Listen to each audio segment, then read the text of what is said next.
Salamat.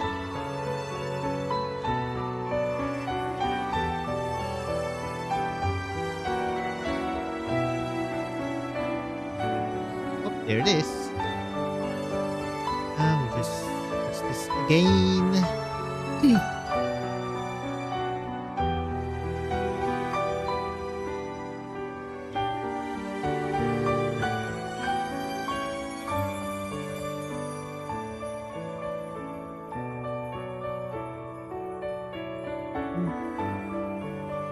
Arknights.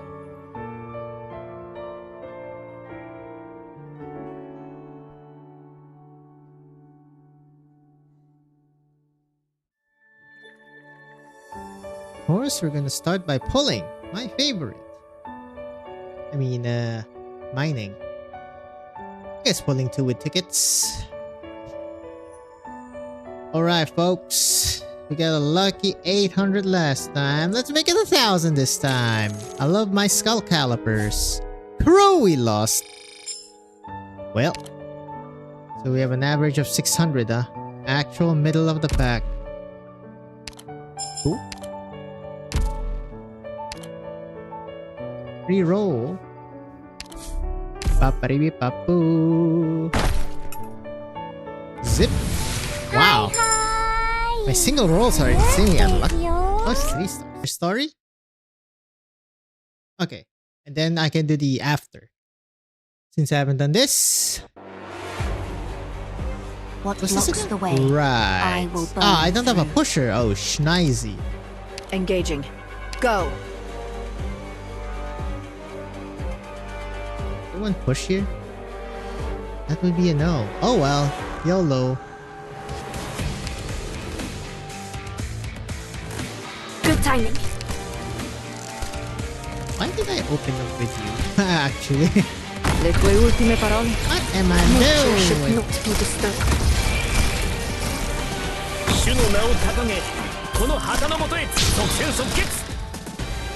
I'm listening. Better watch your step. Volcanic soot contains lots of originium particles. Let's not stay too long. Look at this spectacular sight. Cool. Now it's there. Alas, it is now. Forever. How much damage? Spring breeze, timely rain. Now we sow the grain. Not damn. If at all. No one can see me. Right behind you.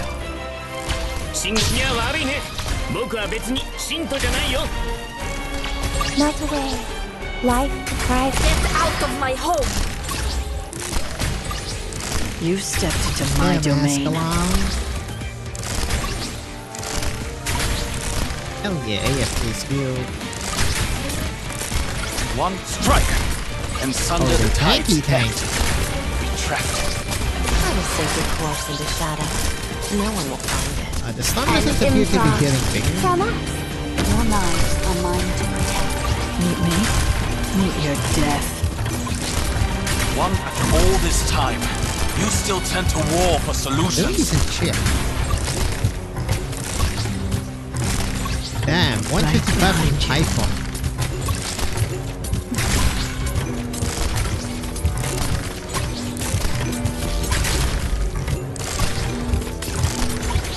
God, look at You've the stepped into my Ascalon domain. slow. Super good. Finally got in the module.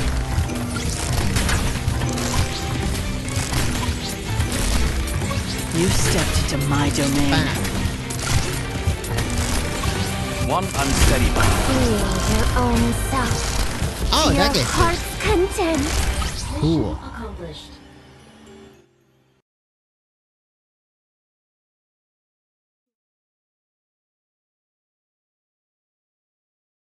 Here we go. It's the after. 23 hours into the operation. You can stand up for this at least. Stretch.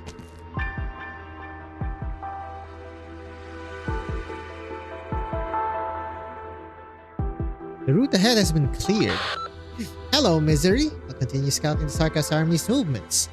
Haven't found any trace of them yet. Thinking misery? Continue to set up those sentry posts.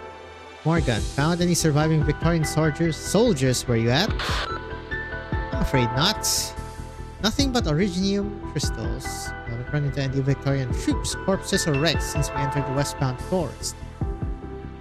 Damn it. I can tell there's been a bloody huge battle, so where have all the people gone? Terrain here keeps changing. Maybe the ground ate them all up? Cannot underestimate the tenacity of the people. It's only because there are those who refuse to give up that the exemplars even exist. It's why we're here in the first place. Shearer, hey, keep the medics ready to receive any army remnants and civilians. Oh, this guy, yep. Got extra supplies, so no need to worry on that front. Bad news is that with so many infected among our troops now, it's almost impossible to distinguish between infected and uninfected soldiers. I'd like your professional opinion on that matter. Would registering the infected help our men or not? Funny you should ask. Registering they're basically profiling. That might have been the first thing they taught me at the military academy. But where we stand now, I say there's no real sense to it. I see, and let's stop registering them. Just try your best to provide everyone, infected or not, with Rhodes Island's recommended protective measures. The rest is not up to us anymore, at least not for now. So I'll focus on surviving this war first, then we can worry about the wars to come. The Civil War, I'm assuming? Oh, my drone's back. I mean, it's already a civil war into an invader, into another civil war, I guess. How awful. The entire propulsion system has been clotted up by crystal dust. That's some bad environment you got there. Based on monitor data, environmental Originium concentration is still fluctuating wildly. Tell me that data you just got, Rock. A new iteration of our Originium activation trend model, and I want to see if our calculations fit real-world data. Ugh, looks like there's not enough data to do that. The trend of this curve. Let's wait for Victor's team to finish up that diffractometer analysis report, then we should be able to calculate the safe areas in real time. This place freaks me out. It's like 1 minute it's deadly quiet, the next there's some terrifying Originium mountain pushing its way up off the dirt. Safe areas keep changing. Although we managed to re-establish short-range comms after working our asses off. Go even a step out of range, all that interference will just get in the way again. Good thing I planned ahead and asked Radiant for our arts unit before we left for Londinia. After a little copy and paste, I made a knockoff version. Not as good as the real deal, but it should help. Still haven't seen Radiant. I've seen Mantra though now.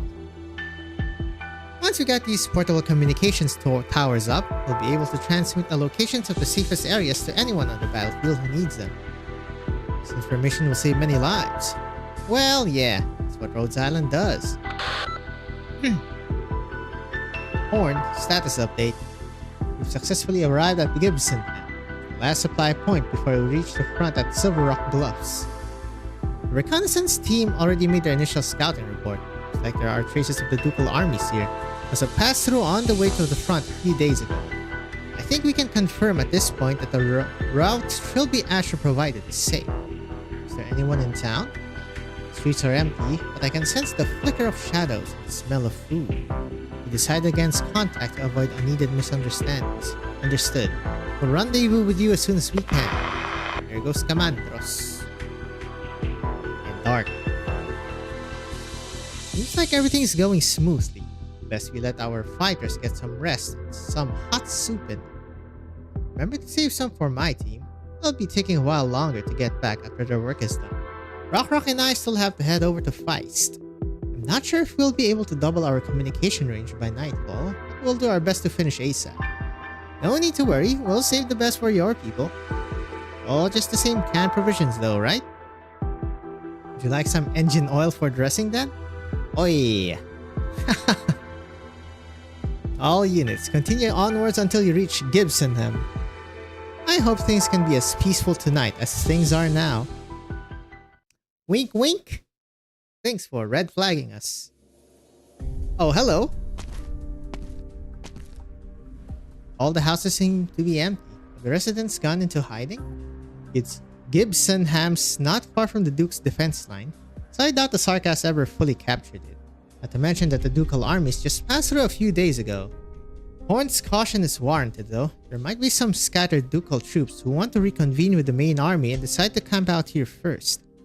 Although Trilby Asher's helping us out with his advice, Victoria's never exactly been a model for unity. Not to mention the complicated nature of the exemplars. I dare say they are a few old-fashioned military nobles who would rather not tolerate our very existence. I see. Then let's show them the full skill of our forces. We'll deter those with ulterior motives and alert anyone who needs our help of our arrival. The rumbling of traveling tanks reverberates through the quiet night, the low roar of the engines forceful yet steady. The soldiers cautiously advance, observing their surroundings, but still, all they see are pitch-black windows and doorways. Doesn't look like they want to make first contact. That's fine, as long as it means we can get along. Wait, I hear something. From the building to the front and left. That's the sound of artillery shell casings falling on the ground. An ambush? On your guard, everyone. I'll lead a team to scout ahead. First squad, second squad, follow my lead. Yes, ma'am. Oh, we're in the factory. There are no signs of life in the abandoned factory. Contrary to expectation, there is no sound of an explosion following the fallen casings. Are you sure that was falling casings, Horn? Absolutely sure. That's a special model only allocated to elite Victorian troops. No traces of anyone living here. Don't move, Siege. Siege carefully puts her foot down back to where it was. Horn points at a thin tripwire, barely visible against the ground.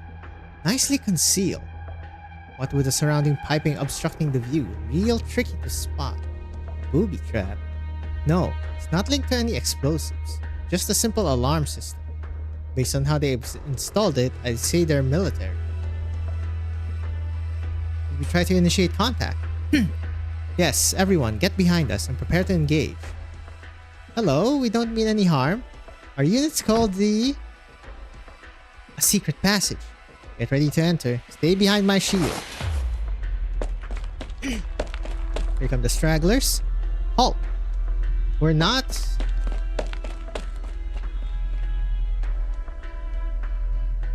I remember the unicorn's name, Clovisia. What the hell? Yep, random fact. Help! Asking help, or are you getting help? Oh, wow. I knocked over some spent ammunition while on watch. How could they have heard from so far away? They avoided your alarm too. These troops, I don't think they're any ordinary... She can block your pile driver spear. You're finally here, huh? After fucking chapter running around in chapter 9. Captain? And Siege too. Really is you, Fiona. Lady with long red hair suddenly throws herself into the arms of her captain. So you were alive all along. Okay, I'm not doing that. Wonderful, how wonderful. How Horn gently releases bagpipe from her embrace, then claps a hand on her shoulder. Good to see you in one piece. And in rather good shape too. I'll make my report now, Captain. I've done it. I've managed to exactest intelligence on the Spectre Force, and I can what they're planning now. I survived. I got my memories. I got the truth and I stayed alive. Your orders. I never forget a word of them. Good to hear. I knew you could do it. I always knew. Welcome back, bagpipe. Wait, you're not... Everyone, we mean you no harm. It's alright to come out. Hey, it's you. New NPC. One by one, silhouettes emerge from the shadows. The elderly, children, the sick, and the wounded civilians. Hundreds of pairs of eyes stare at Siege and her men in fear and curiosity, taking their measure. You're not with the ducal armies? Most of you aren't dressed like Victorian soldiers. In fact, you mostly look like workers to me. That's right, we're not under any of the dukes. We're called the Exemplars. Read the word far and wide, folks. Speaking of the military. Oh, It's just one of their barracks. Cheers counting up the civilians who were hiding in the factory and giving them a checkup. All he can say at the moment is that it's looking better than we expected. Aside from those infected soldiers under the Duke of Fife, who came along with you and a small team of military engineers under the Duke of Normandy, everyone else is just local civilians who couldn't escape. The Ducal Alliance armies came through here a few days ago, but they rather give up a chance at being rescued than seek help from the Grand Dukes. It's understandable why the soldiers would avoid it. They're either worried about the status of their infection or worried about a court-martial. But as for the civilians, perhaps this was the year the people living around Londinium got to reassess their country and those decorated higher-ups. Bagpipe, how did you manage to get their trust? Are you listening, Bagpipe? Of course not. Huh? Oh, aye, Captain. You need to pay attention during tactical meetings. The map's on the wall, not my face. Sorry, Captain. Horn lets out a small sigh. I really shouldn't be asking. You are Fiona after all. Hehe. I'm just a wee bit glad. The Exemplars, the Tempest platoon's predecessors. I guess the rumors were true. I'm actually amazed that you still remember what you learned in military history class. Well, of course, when I was still at training camp, Triangle made sure I committed this fact to memory. Rip Triangle. Out by the training field, the sycamores were full of leaves, blocking the sun just right. Then there were the rocks at the top of the cliffs. Hard as, well, rocks. Handles sting if ye try to climb.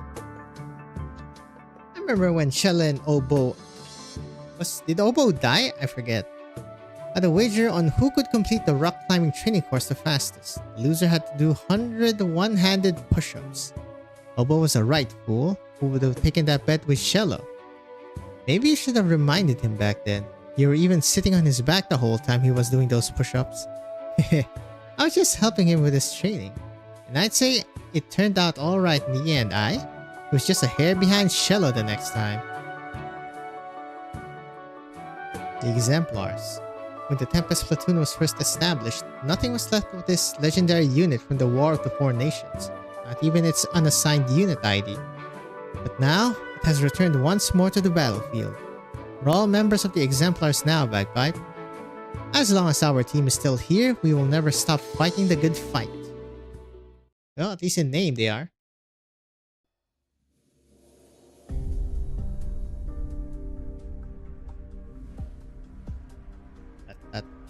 Isn't there a strategy meeting inside? Why are you standing out here in the cold? Just wanted to clear my head for a few minutes. Did you think I was someone else? Baird or... No, not really. I believe you. If someone suddenly popped out of the fog tonight, I wouldn't have any expectations either. Not everyone is as lucky as Horn, reuniting with the person they most want to see. Luck, eh? That's a luxury around here.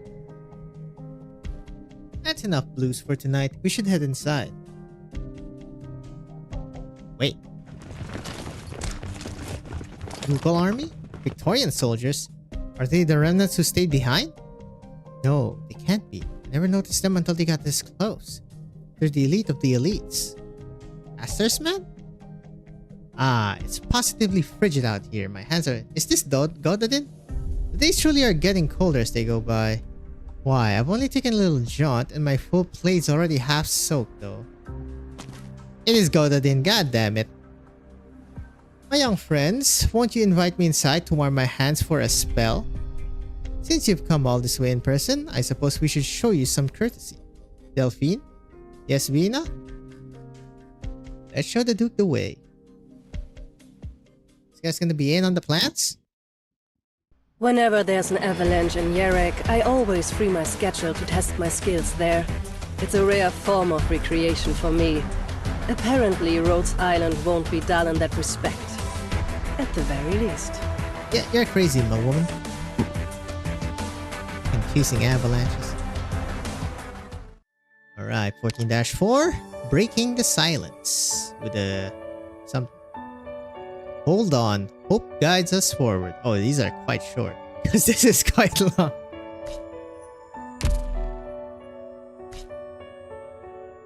Huh. What am I looking at? The tyrant? Do I want a pusher? Kinda, yes, but kinda, yes. I probably don't need backup. Or you, okay. Might remove you for now for... Where is her? She... Yes, pusher, of course. 私も一緒に行くの? Oh, you're JP. Also, I don't know if a module's good on her.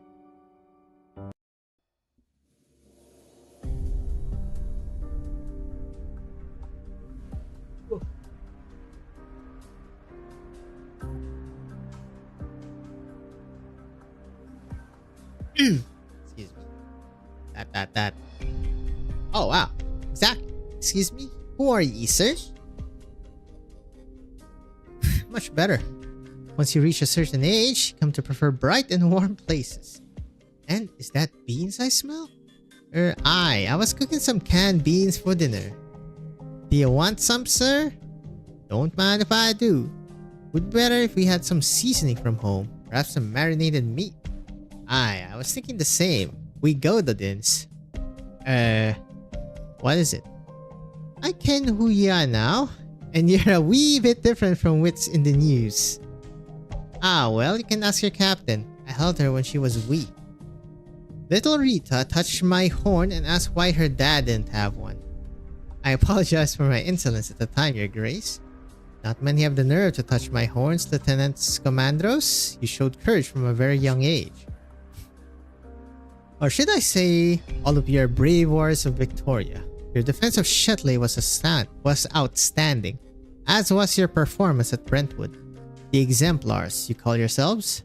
I've long wanted to meet you though it seems your leader does not welcome my presence. Pardon my frankness, Your Grace, but it is hard to treat your sudden appearance as a pure gesture of good faith. Of course, Lady Windermere, I understand. Especially in times like this. I sent men to the ironclad Galavay. They were traveling quickly, but fortunately, I made it in time to present funeral flowers from Amphiles. I appreciate the gesture. I assume the Duke of Gododin hasn't come all the way here just to give us a medal? What if I say I have? Okay, fucking smart guy. Most of us are neither nobles nor intelligentsia. It would be best if you didn't beat around the bush. Your Royal Highness Alexandrina is as direct as they say. Or would you prefer that I call you Siege, like your friends do? I fully understand why the Exemplars avoided the ducal armies along the way. You didn't want them to get involved in the machinations of the dukes. You want to fight only for Victoria and her people. Like the legendary unit that you're named after. And so, I'm not here as the Duke of Gododin. I'm here as Shan Gododin, Member of Parliament, to extend an invitation to the Parliament-authorized Tempest Platoon and the rest of the Exemplars. Leave that outdated identification code behind. I'm asking that you intervene in this war in the name of the Parliament. I mean, you can't really separate yourself from your, Oh, this is new. I was gonna say, is this reunion? The miners' camp has burned to the ground. No sign of Sarka's soldiers. Misery feels a slight chill. Campsite's charred debris has cooled. He moves some collapsed wooden beams aside and finds a few unrecognizable bodies. Miners. Remains of the infected. It's all the same. Everywhere. Fucking crystallization. What's that sound? Holy, they all have moonlight greatswords. Nice hiding spots, Sudaram. Naxzer spotted to the northwest of Gibsonham. Out of comms range already? Death has you. Several rune swords pierce out of the ground beneath Misery's feet, but he is no longer there. Misery rips through the fabric of space with his dagger and retreats out of range. The collapsed ruins turn into a cage, trapping the Naxzer's withered bodies. Shush now. I have you too.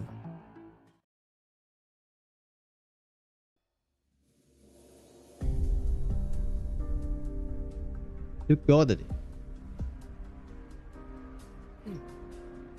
I understand that the Victorian Parliament has not held a session for a long time. Everyone who escaped Londinium knows that the Sarkas has been the ones giving the orders from the Palace of West Haleg during this time. Of course, I don't deny the present circumstances. Why don't we cast our gaze further, though, to the future beyond the war? The future? Isn't it a little too early to be bargaining over that? If bargaining and coercion were synonyms? You misunderstand me. Gododin is not caster. I would much prefer to sit by the fireside and gather at the negotiation table. I'm more about drinking and playing cards with friends. Gets cold rather quickly once summer is gone. Mind if I have my men add some wood to the fire? Might as well have them come in. Thank you.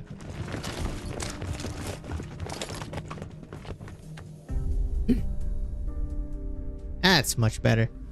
Where were we? Oh yes, the future. What is this strong arm tactics? We know that the war will end and Victoria will triumph.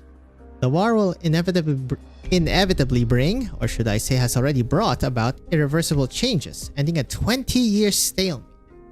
Anyone in the room is interested in the empty throne, it certainly isn't me.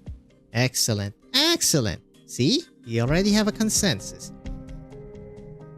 As a matter of fact, I held a little meeting not too long ago and saw the Iron Duke in person. Seeing him always reminds me of when I first saw the Gastrel.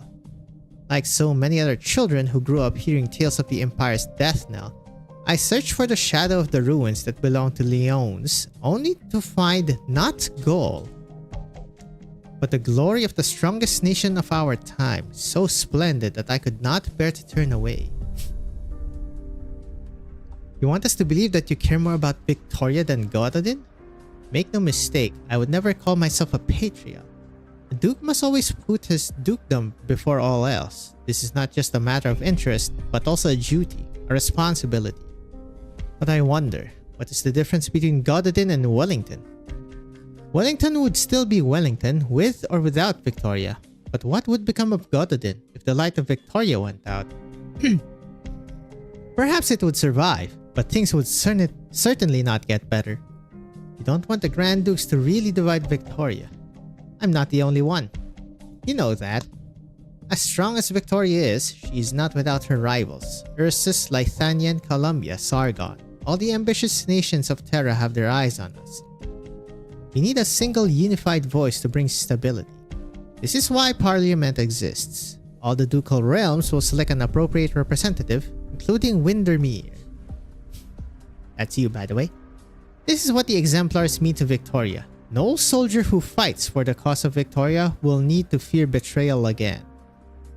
The Speaker of Parliament has always been the king for the entirety of the role's existence, but that does not mean that he, or she, must sit on the throne, or they.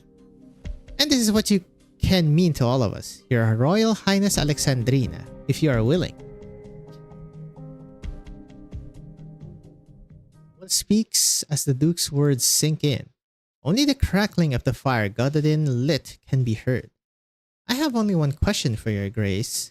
If all of this could have waited until after the war, then if I refuse now, can my friends and I leave with the size of kings? Siege. Crossbowmen outside. We're surrounded. Maybe you already were the moment he showed up. Well, well. First we learn what a commitment is to Caster, now we learn what friendship is to Gododin. Friends treat each other as equals, do they not? My offer remains fair. At the minimum, I gave this young friend from Gododin the opportunity to point her piledriver spear at me. Well, fucking Dukes, am I right? Wow, happy sound from this godforsaken marsh. Lost the signal from Drone 6 again. Blasted place. Alright, Balin, Yvres, Victor. We have to do this manually.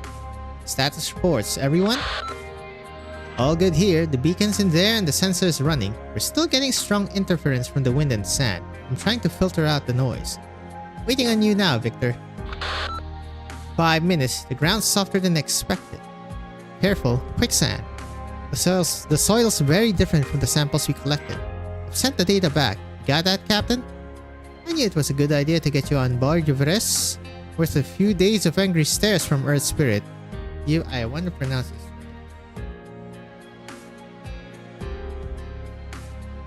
Pronunciation.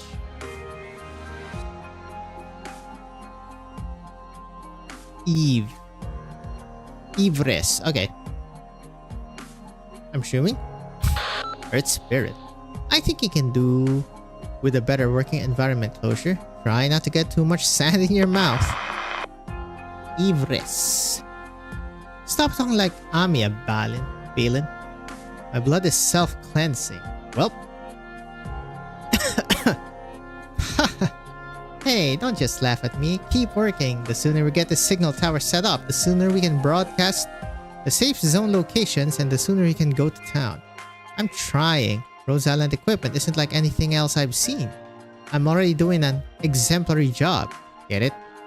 Seriously though, you and Rock shouldn't be here with me in the first place. Yeah, my drones. Of course I'm staying here with them. Well, that is a solid reason. I know you're concerned about my safety, but I'm actually really strong. What's that? Those vampire worms would disagree? Well, not all vampires are built the same, you know. It's you two I'm worried about. Put your helmets on, or the infection is no joke. Alright. But you lot are the ones who need to be careful, running around the battlefield like this. You lot? Rhodes Island. You lot are all over the battlefield, not caring for your own safety at all. Balin is infected from Victoria. Ivres is infected but not Victorian. Victor isn't infected or Victorian. How amazing. Why? Everyone knows Rhodes Island operators come from everywhere. I can't help but think of my granny, Flavisia, plus Tommy and the gang. Well, so much for the gang though. I once hoped that the SSC could be as united as the Rhodes Island operators I've seen. Well, people aren't really born good or bad. As circumstances change, so do people. Maybe one day, the Self-Salvation Corps will become a tightly knit, united group. Just like the Exemplars. Now all fighting for the same thing. We're ready to brave the worst, ready to deal with defeated, even betrayal. With defeat. But it's not necessarily race, upbringing, or circumstance that will unite us, just like Rhodes Island. Alright, enough with the compliments. I know you want to keep our equipment. Should I get you a contract now? Not jealous of Rhodes Island, Miss Closure. You lot give me the same kind of feeling as this strange communication equipment you're holding. A possibility. Something that proves I'm not just a naive dreamer. Wait. Maybe your monologue's starting to bother Closure, Feist. What's that sound? Check the feed from Rock AT. In the monitor's pixelated image, a sandstorm approaches quickly. Catastrophe? But I don't see the data. Beneath the wild sands are tattered banners and the chanting of war. Naxxterers, what are they doing here? Go. You two leave now. Everyone from the Self-Salvation Corps head for Gibsonham now. Well, they do be a comin'. Oh wow, classic music. Bring a bit.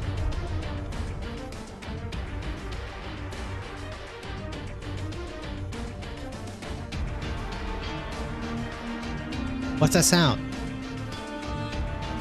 Look at the swords. The Sarcasts, they're already here. Battle stations, open fire.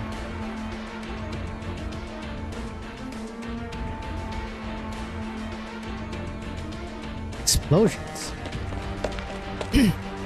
Sir, the Sarcasts are attacking the town. We have to leave now. They found us quicker than expected. It's like the Sarcasts remember the success they had with Amphiles. What of the attackers? Naxxterer elites, sir. Your Royal Highness, you and your people must leave with us now. This town is not worth defending, but you and your friends are of paramount importance to the future of Victoria. Our battleships can take us back to the Silver Rock Bluffs front in 3 hours. That is where you belong. Me or the sword? Sir, we don't have time. You don't have time and you don't plan to fight, even though you know how many civilians there are. But of course you wouldn't. They're not important to you or the Parliament. These poor families won't produce a single member of Parliament in 100 years. There's no place for them in your game of cards.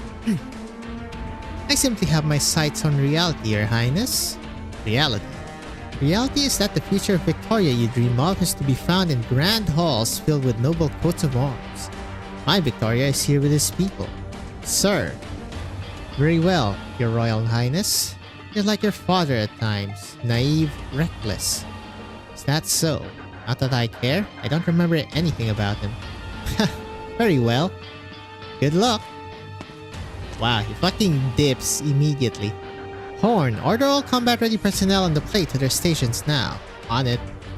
Delphine, have Lieutenant Shearer get logistics and the medical staff ready. Already done. Follow the plan. Protect the civilians. Prepare for battle. And battle. Yep, okay. Good, good. Oh shoot, right. I should have Vishadel ready. Reap not what's sown by malice. Uh-oh. Unblockable. Drops them on death. Okay, so it's a raid. God dang it, man. Wait, what the hell is this? Oh, it's just a... cluster. Eh. You cannot do I'm that. listening. Better Stop watch it. your step. Stop it, sir. Dags att välja Crazy vårt move. byte. Love it. Sure. Volcanic soot contains lots of originium particles. Nature should not be disturbed. Can hold you off. Bit. Order benevolent shall save lives.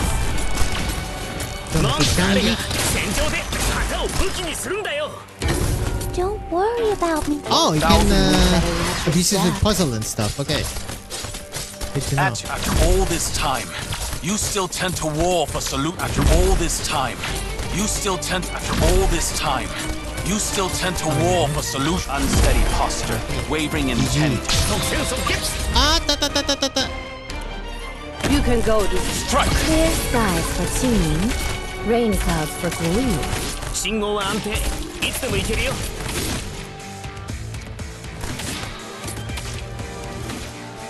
I got this. Focus elsewhere. Cowards break the silence first. Alright, legal. Questo ti farà Stop stare. it.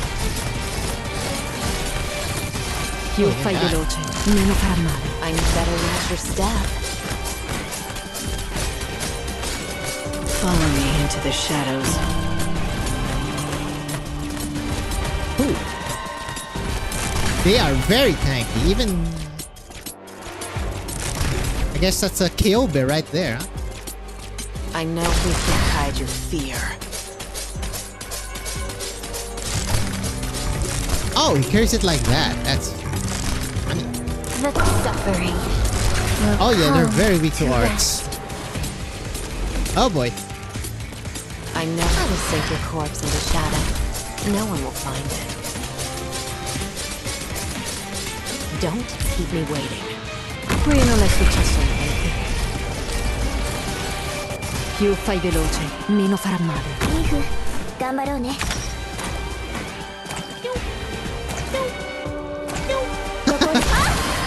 Get the hell out of here. You stepped Ah, into look at my him go. domain. Lil Twister. 27.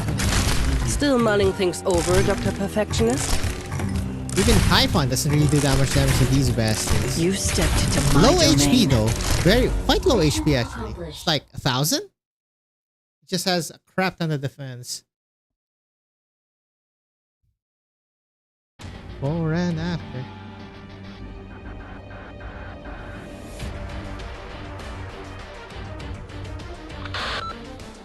Oh, Victor? I think something's wrong with the diffractometer sensor. Nothing's wrong with it. You see, Victor? You're getting the same results. It's not always the equipment's fault if you're not getting valid data. Data itself may exceed the scope. Originium reaction metrics are above the default limit. We're coming, guys. We have 3 minutes. Victor's the youngest of us. If nothing else, we should try to get him out. What do you think was the reason that he signed up for the Londinium operation? Never could just do as you're told, could ya? How are you doing over there, Closure? Still alive. Got my drones and they're loaded with... I think I hear the sound of drones crashing. They used to be your babies. Haha. You knew it when you ordered the self-salvation corps to pull out, didn't you? That was the last chance to escape. The Originium activity data is incomplete. I need data from all of you. Amiya's not here, so you're my captain, Closure. You all talked to Amiya before we came to Londinium. Stop a war and save both the Victorians and the Sarkas? With just a few of us? That's next to impossible. But I chose to trust all of you. Trust in the dream of Rhodes Island. There isn't a single Rhodes Island operator who doesn't want to see the day when there is a cure for oripathy. When everybody's living a better life. Doesn't that sound ridiculous to most folks? My only regret about dying here is that I won't get to see the day. You get my data, Ivres? Yep, just sent the newest batch of data over, Captain. Oh, and I'm not that selfless. Don't forget to put my name in when you publish your paper. Will do. Communication failure detected. Signal lost imminent. Porting energy fluctuation data. Initializing automatic analysis module. Catastrophe scale confirmed. Developing prediction model on Originium-induced environmental changes for the next 24 hours. Bzzz, Captain, shield, damaged. They're about to... Hang in there, Ivres. Moving towards your position. Bzzz. Make it happen, Closure. Well, you just got 3 deaths. Make that 5 now. I will. The engineer's eyes are glued to the screen in front of them. Faster, faster. If they fail to compile the Originium activity data, then all the squad's efforts would be for naught. The din of war approaches. Only a few drones remain. She can feel the enemy's cold, freezing breath. Model successfully compiled, outputting safe zone locations. Yes! All that's left is a signal tower. Excuse me? Vampire. Traitor. This war will go on, and you will feed it. Yikes! My drone. The Sudaram's blade slices the hovering drone, sending it crashing to the ground. That was her last combat drone. Get out of the way. Your arts are weak and pathetic. How could such a frail vampire exist? Oh, she's actually fighting. Ouch! Searing pain erupts and Closure feels an entire side of her body go numb. The breath of decay invades her. Closure can barely hold onto the signal tower. With great effort, she plants the complex equipment into the ground to lean on. Insufficient signal strength. Strong interference detected. Unable to broadcast safe zone location. Please follow the equipment manual. I know, shut up. What kind of vampire are you, Closure? Close those wounds. Hang in there, just a little longer. Just get this thing upright. Ooh, she drops.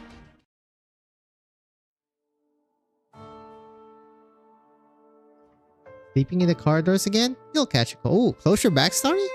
Rhodes Island's basic functions are online. I think she's ready for a grand voyage. Thank you, Chief Engineer. You've delivered your promise. If you want to leave this ship and go back to Casdell, right. You told me before, you're not interested in that place. But at least promise me you won't call yourself a talentless vampire anymore. You're the most talented person I've ever known, Closure. You're just different from other vampires. So here's my offer. As long as you still want to see the vast and unexplored parts of this land, we'll always be each other's companion. I can't. I won't. Won't let everyone down. And myself. Closure can feel the Sudaram's cold grip closing around her neck. War has finally claimed her. Closure. Who? A survivor. Signal. There's a signal. Rhodes Island signal. Oh, hello, Fang. Grab my hand, Closure. Doberman?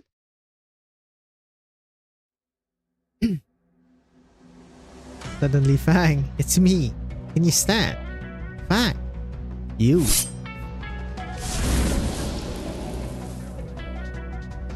Dagger pierces the Sudaram's chest, causing a massive burst of energy. Sorry I'm late. Misery gave us a location. More are coming. Almost got it. Cover me. Keep them away. Hey yo! It's... well, I was gonna say it's Elysium's flag banner. What is our mission? When Closure first joined Rhodes Island, they're known then known as Babel, she has many operators this question. Got a different answer every time. Some dreams are big, others less so.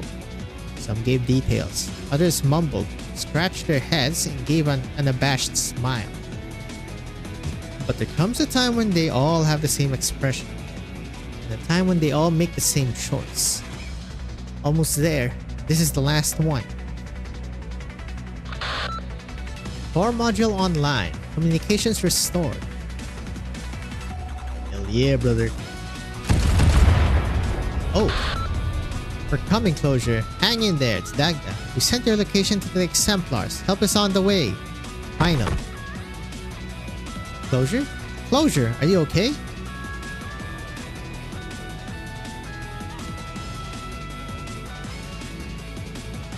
Keep your distance. Cover the artilleries and crossbowmen. The appearance of the Naxxramas is closely linked to catastrophes. Do not fear the witchcraft. However bizarre it is, it's still arts. Remember how we marched through a catastrophe? We survived a catastrophe, we'll survive the sarcasm. Bagpipe. I'm here. The Duke of Gododin spoke the truth. Tempest Platoon is under the direct authority of Parliament. We have an obligation to answer Parliament's call. It's a more legitimate cause for action than the Duke's invitation, not to mention that by accepting his invitation, you, Robin, and everyone who came with us because he had no choice will have proper identities. Identity? Did you forget, Captain? I'm retired anyways. Besides, in that standoff with the Duke earlier, you didn't hesitate to put your shield in front of Siege. True. Were the Siege carrying the Sigh of Kings? Have you seen it before, Captain? I have. Siege was right. Just a piece of metal that happens to mean something to some. Troops approaching on our flank. No ID code, but I recognize them. They're the Duke of Gododin's men. They've engaged the Sarcast and covered one of our squads just now. Good. That's Gododin's way of showing friendship, then we'll show him the same in return. Attention, exemplars. Stand with the soldiers of Gododin. Not one step backward until the last foe is vanquished.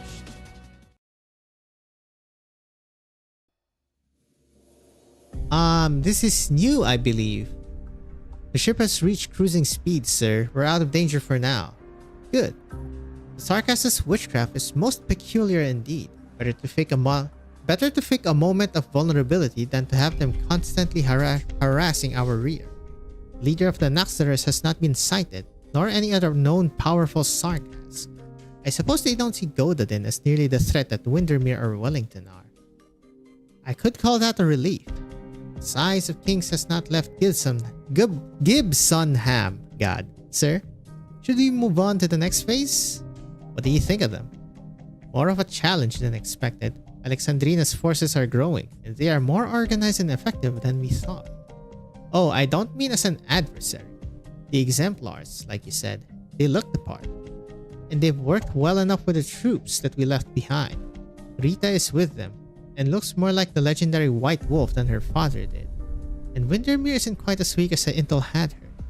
Maybe it's not such a joke after all, that those kids could become the exemplars. Do you intend to abandon the plan for us to escort the Realmblade then? Abandon? Such a strong word. It is the future that Gododin values. Alexandrina, the size of Kings, the exemplars, even Rhodes Island. Perhaps we'll cross paths again on our way to the future. Wink wink. There's still the siege event. Oh, hello. Our tanks are fighting the last pocket of Sarcast on the east side of town. We've successfully defended Gibsonham. It will serve as a supply point on the way to Silver Rock Bluffs. These names. However, the terrain has changed. Guess the land is alive. The environment around Londinium is constantly changing because of Amnanam's influence. Fissures, cliffs, and rapids that should not have been there are emerging everywhere. Silver Rock Bluffs is almost constantly under severe catastrophe.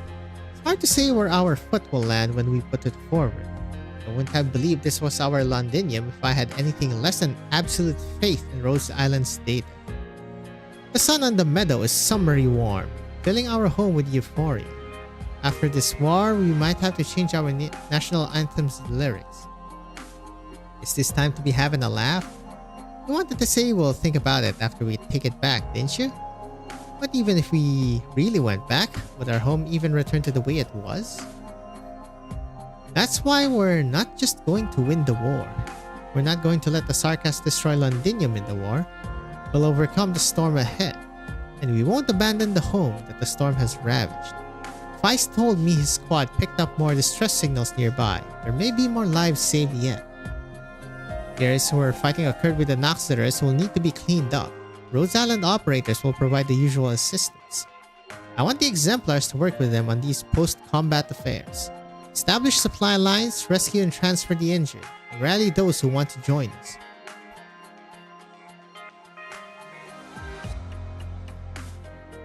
Chill music?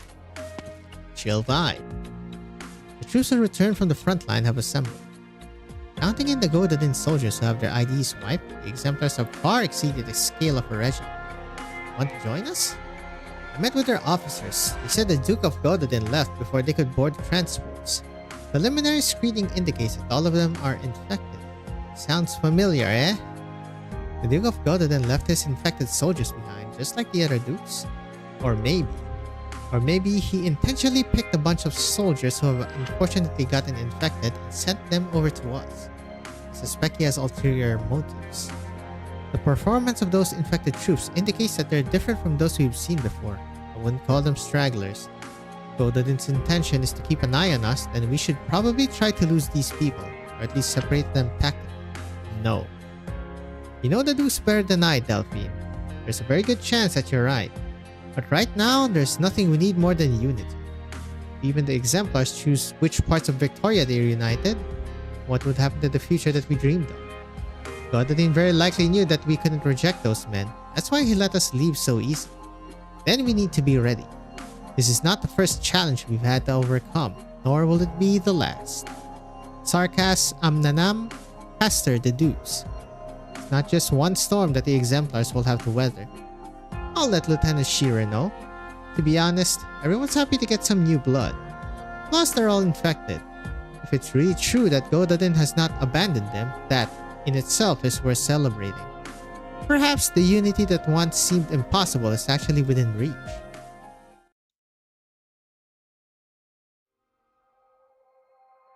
Back to the swamp. It's a miracle to run to people like you. We're not the miracle, ma'am. You are. All of you, for being strong until the very end. Ow, shucks. Thank you so much regardless. I can still move. Let me help you with the others. This way, you can get some rest. You're not much older than my own child, now that I get a better look at you. We have about 10 minutes of rest before we head to the next location. Closure? A little more time. There's not much room for improvement on that arts units you're holding. Even Radiant and Mechanist could hardly do better. Conditions will only get worse from here. The better I do, the safer you guys will be. Thanks. Rescue work around Gibsonham is complete. Next we'll be going to where your squad signal was lost. I see. We'll find them, alive or otherwise. Even if they're buried in the sand or Originium, there will be traces. We'll find them and bring them home. I know how I feel, but Fang, I want to hear your thoughts too. Is it regrettable for a Rhodes Island operator to die in the war between the Sarkas and the Victorians, when they have nothing to do with either side of the war? Any sacrifice is regrettable. After Ace died, Beagle cried for many nights with his shield in her arms. Why him? Why there? Why then? I get that feeling too, every single time. But what I really want to know is, how did the people who sacrificed feel? I'm sure they have their own regrets. We're none of us saints. That's why we fear death. That's why you feel pain over your decision. But I have no regrets about participating in this operation. If not for Lava, Hibiscus, or our other Sarkas friends, then at least for the people here, even though I don't know any of them. It was a catastrophe that brought me from Columbia to Rhodes Island. That catastrophe taught me one thing, that suffering does not discriminate. I came here today because I know that you will come when my home needs help. When the people I care about need help. You're right. We'll be there. We, Rhodes Island. You know something? I've been addicted to the web since a very young age because that's the only place I knew without segregation. The other vampire children and I, vampires and the other Sarkas and everyone else. Catastrophe, nations, class, disease. It was Teresa who took me from the confines of my home and showed me another possibility. A ship that sails the waves of disaster, rescues those who are suffering, and fosters companionships beyond personal interest. Sounds surreal, huh? The road that Rhodes Island has traveled thus far is very real. I'll continue to analyze the anomalies caused by Amnanam. I also want to hear your answer to my question. Calcit and the doctors too. This data belongs to Ivres, to Balin, to Victor, to Rhodes Island. One day, it may belong to everyone. Ripperino. Confidence of our companions is earned. The road ahead is perilous. These victories are precious. The road ahead is perilous. I am in adverse. Okay, we're in adverse cave search. Weird titles here. Strange place, strange figure. Whomst? And what cave are we talking about here? Up. I almost forgot. Up. Rhodes Island. This landship sure has gotten a lot brighter. And yep, we got the sniper chips. And now it's time for cast.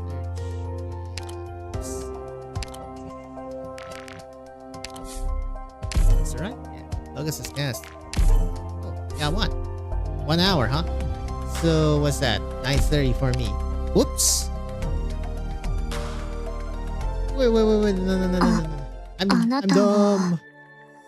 I can promote them. What a beautiful sunset. It would be even more M3. Well, romantic S3. if there were music S3, M1. swirling around the deck. Where is she? Bishadel. I don't have the energy to waste on saving this land. I just want to kick in the military commission's front door and make lantern candles out of the guys inside. Then blow them sky high, spreading out into the Babel logo with 15 different colors. I'll send you an invite to the show. It's gonna be one for the ages, I guarantee. Yep, that's still W. Now it's 69.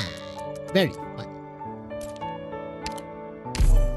You don't have to prove anything to me with your videos. We'll see how you take advantage of people's lives. We'll see closely. Yeah. And oh, it doesn't go to base. Fine. I'll do it. Rhodes myself. Island.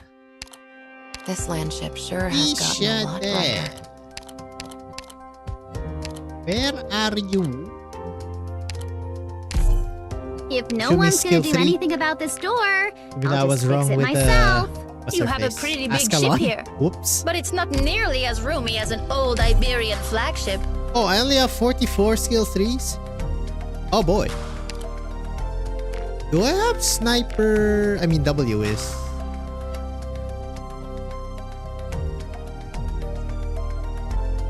Oh, you're good at special 1. Another new room. 4 hours. Cool. Engineering's doing a good job. Yes, here. I'll do the fucking clues later. We got the country to save or liberate. Alright, she's in. Sorry, Typhon. I'm gonna try what's her face. If I die here, use the pension to buy some roast potatoes for the gang. Nice. I do like potatoes.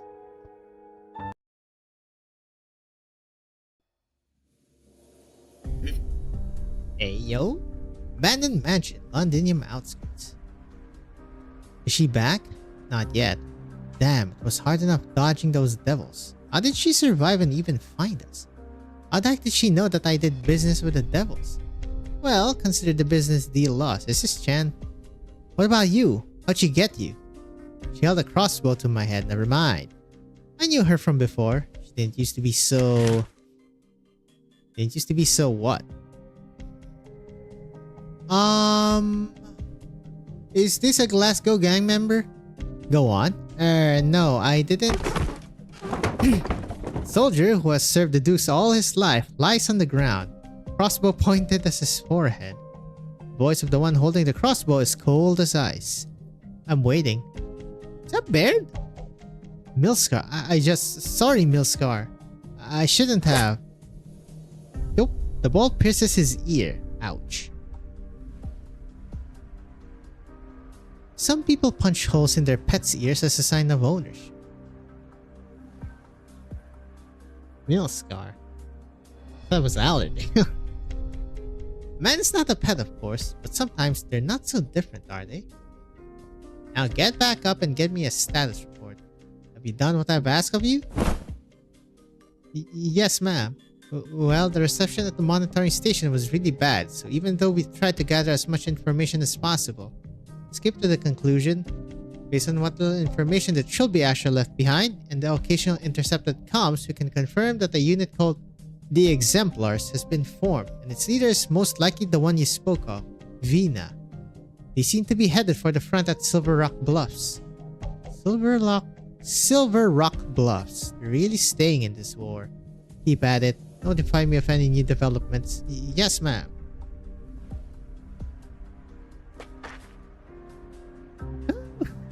Well, this is easier than expected. I thought we'd be tougher. No scruples, no axe to put up. I found Victoria. A red light flashes a few times in the deep shadows. It is Allerdale. God fucking. Isn't it your job to protect her?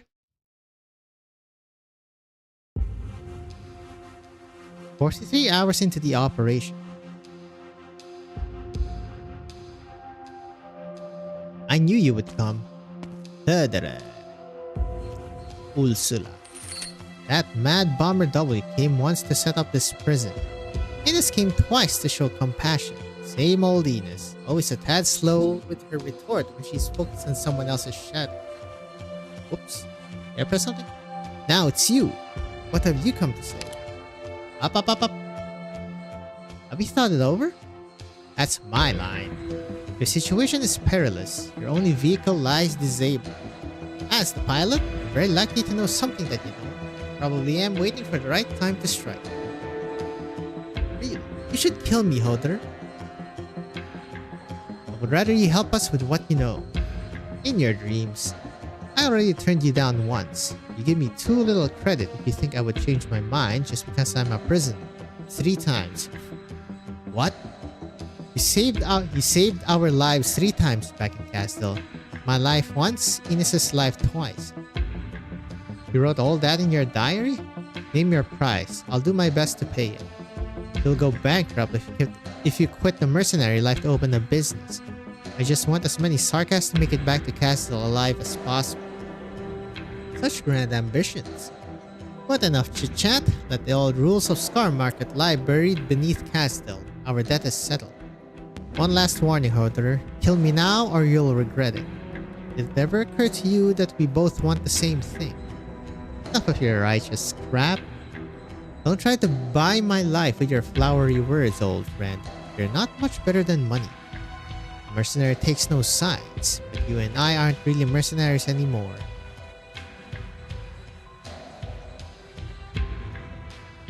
Wanna bet, Ines? Hodder's gonna try talking Ursula into helping for old time's sake at Scar Market. Ursula's gonna tell him to just get it over with, and Hodder's gonna come back with a long face. What's the wager? That's it? Figured you'd be jealous with the two of them all alone in a room together. W. Stop trying to read my shadow, Ines. I'm not in the mood. The Bunny and the Victorian have been gone for a while. Wonder how things are going out there. Bonesy is still playing dead, and Therese's catastrophe refuses to go away. Who knows? Maybe Manfred's gonna just pop out of nowhere. Could have blown Therese's right up then and there. I know you're restless because of Theresa. Hold that fuse for a moment. You have a lot of prep work to do. Sarcasm swearing. Who said I was? You've got a problem, W. Out with it. It's time for a shift change, but not all our scouts came back. Crane's team went off to the north side of the canyon and we can't reach them. Don't tell me they ran into a decent enemy caster. When was your last communication? Almost 3 hours ago. If our enemy could make an entire merc squad disappear without a sound, they would have been on top of us by now. The most important thing to do at the moment is keep the life bones safe. Just gonna sit here when we know something's going on outside? I agree with Ines. We know nothing about this place. The safest course of action is to concentrate our forces. What the crap? My men are missing. I want to know why. If they got lost, I'll bring them back. If somebody did them in, I'll return the favor. Calm down. This could be a trap to split us up. Not like playing defense. Even if it's a trap, I'll just blast them out of hiding. Give me half a day. If I don't come back, that means I'm up against a real nasty piece of work. Don't come after me. Get your defenses ready. If you get a call from Amiya, don't wait for me. Just activate the life bone. I'll take my own squad. No need to bother anyone else. You lot, grab your weapons and follow me. Classic W. Oh, this is new. Is this where they went? Should be. This cave was all we saw when we went north into the canyon. We don't know what's inside. Hidden passage? The court's secret cache? This was the secret base of the royal court. We'd have had a couple hundred vampires and Naxxraths on our asses the moment we fell in here. Based on Closure's intel, we're in the hills to the west of Londinium. Good distance from the main battlefield where those old farts are. Somehow though, I smell the old moldy stench from someone who's been here for ages. I don't like old stuff, but I'm sure Herderer would love it. Let me guess, what enemy did our lucky winners run into? W, when did you use your bombs? You delusional? Did you see me use them on our way here? Then what are these burn marks on the wall? Oh, it's Tallulah. Huh, strange. No sign of arts, but how do you leave marks like these on stone then? Did you hear that? What is it this time? It's the sound of someone striking iron. There's somebody here. Just hearing things. Stop spooking yourself. Nobody's here. Do we keep going, W? I have a bad feeling about this. Classic red flag? Of course. Why do you think we're here? That's top grade gear you're all using. I'm not rich enough to just let them rot in some cave. Have you heard the Sarkas legend? Before Kilon was even born, the Sarkas and the Red Dragon. Shut up. One historian in Hodor is enough. Say any more and I'll throw you to the front. What is it? Blood, but not Sarkas. It's fresh. Get ready to fight. That's not Tallulah. Excuse me? It's a chimera.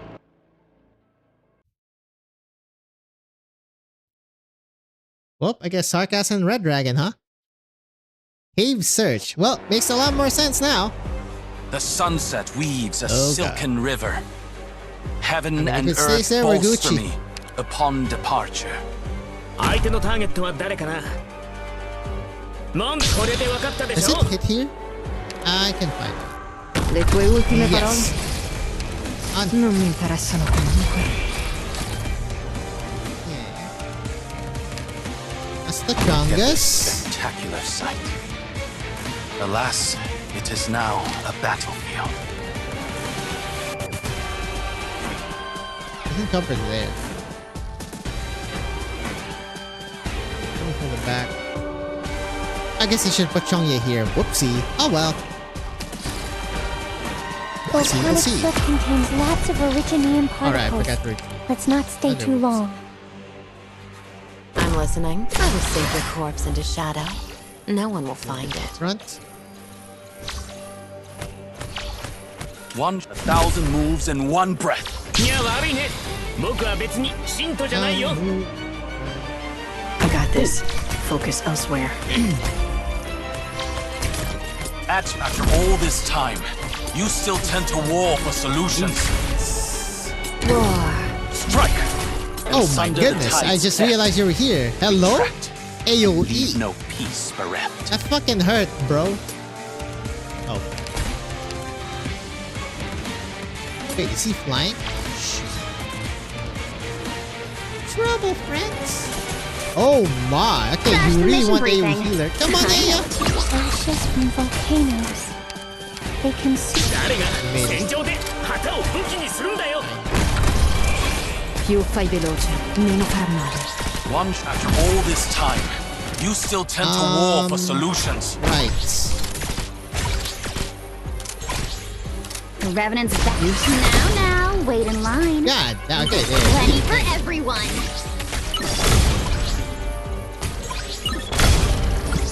That was... Qui non è successo niente. Nope, they do not fall. Oh 信号こ god. れで分かったでしょ問題ないよ信号は安定いつでも行けるよ First, I'm listening. I never get these guys, very cool. Only, you know, they don't massacre. An improv. Oh my god! What is that damage? Yo, chill, yeah? Don't keep me waiting. If clear skies for singing, rain clouds for blue. In... I forgot the names of, well, classification. I know you're gonna be here, come on. You stepped into my Liberty and sunlight all around us. obiettivo avvistato. Ci vorrà solo un minuto. Oh my god, you guys look so cool. La fortuna ti ha abbandonato. Ora te la vedrai con Once me. again, they are all wielding the Moonlight Greatsword. They're even throwing the energy blades. Hello, Wendigo, Draco. Not sure what the insect is. In fact, do we even have insect operators? Terrifying monster. Our weapons don't work. This thing just won't die. Aim for its head. We'll see how many hits it takes. It's too fast. We can't hit it. Draw its attention. I'll try to hit it from behind. Well.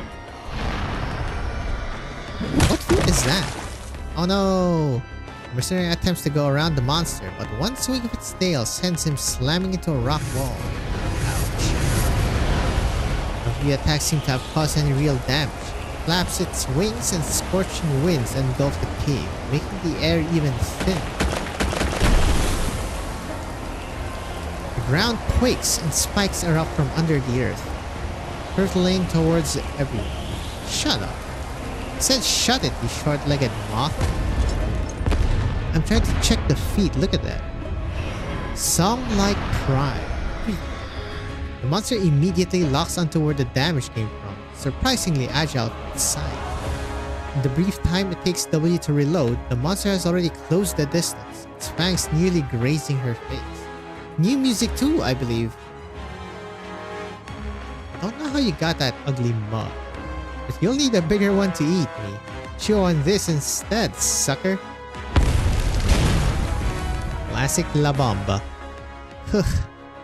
Is it dead? Hard to live with a big hole in its face, eh? Are you okay? I've always been good at blast control. Got a theory, W. There might just be a lost Sarkas cult called Bomb Fiend or something, and you're its last princess. Haha, very funny. What the hell is this? Doesn't look like any animal I've ever seen. I heard that some of those Colombian crazies sew parts of different animals together. Maybe this is their doing. I believe that's Lithanian. Unfortunately, I know a bunch of Sarkas crazies who do the same thing. Under her breath, it reeks of witchcraft. Confessarious monsters? Why out here in the middle of nowhere? Them being here is no coincidence. There must be something else in the cave. Did this thing eat our guys? The only way to find out is to cut it open. For sure it's dead, right? Ah, schneisy. Damn, this thing had friends? They blocked the entrance. What do we do? Run! Good idea. 48 hours into the operation. What time is it? Would it mean anything to you? I'll let the professional have it. I feel better when I know what time it is. 6 p.m. 2 days since we crashed into the canyon. 2 days, enough to do a lot of things. Do you remember, Hodor? 3 of us were on a mission to steal a Sargonian Pasha's treasure. We got the treasure, but also 100 or so people on our tails. We hid in a cave for 2 whole days. We were starving, but were too afraid to light a fire or leave. It was Ines who stitched her wounds up. We wouldn't have made it otherwise. Ha! I said the sun's almost up. Just let me bathe in the sun for a little bit and I'll feel much better. I must have stopped you. There were enemies outside. We couldn't risk exposing ourselves. No, you didn't stop me. Ines teased me. She found it hilarious that the Scar Market merc would miss the sun. Sure, the Scar Market is under Casdil and never sees the sun. I became the pilot of the skeleton when I joined the military commission staff as a major. When I took the young ones back and forth between Casdil and Londinium, it was like we had outrun the sun. I can't go back. None of the Sarkas can. Ursula? What's going on? They're here. The skeleton is moving. For a moment, the Ferenmut skeleton seems to be moving, but Hodor soon realizes that it was not the nerve clusters or bones that are moving. Nails. The ship and pilot have always been one. Lifebone is never merely composed of the Ferenmut skeletons. Rows of long nails are affixed to the massive frame, assembling it into a transport ship.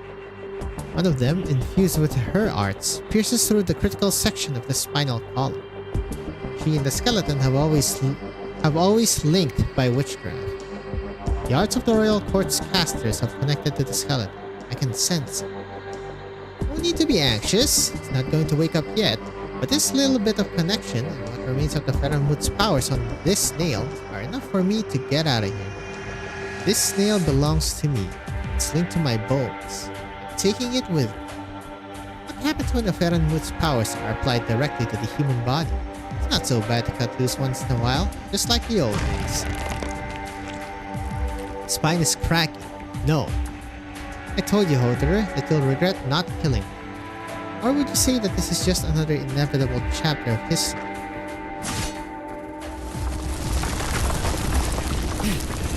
Hodor thrust this giant sword into the space of the missing nail, barely in time to hold the critical section in place.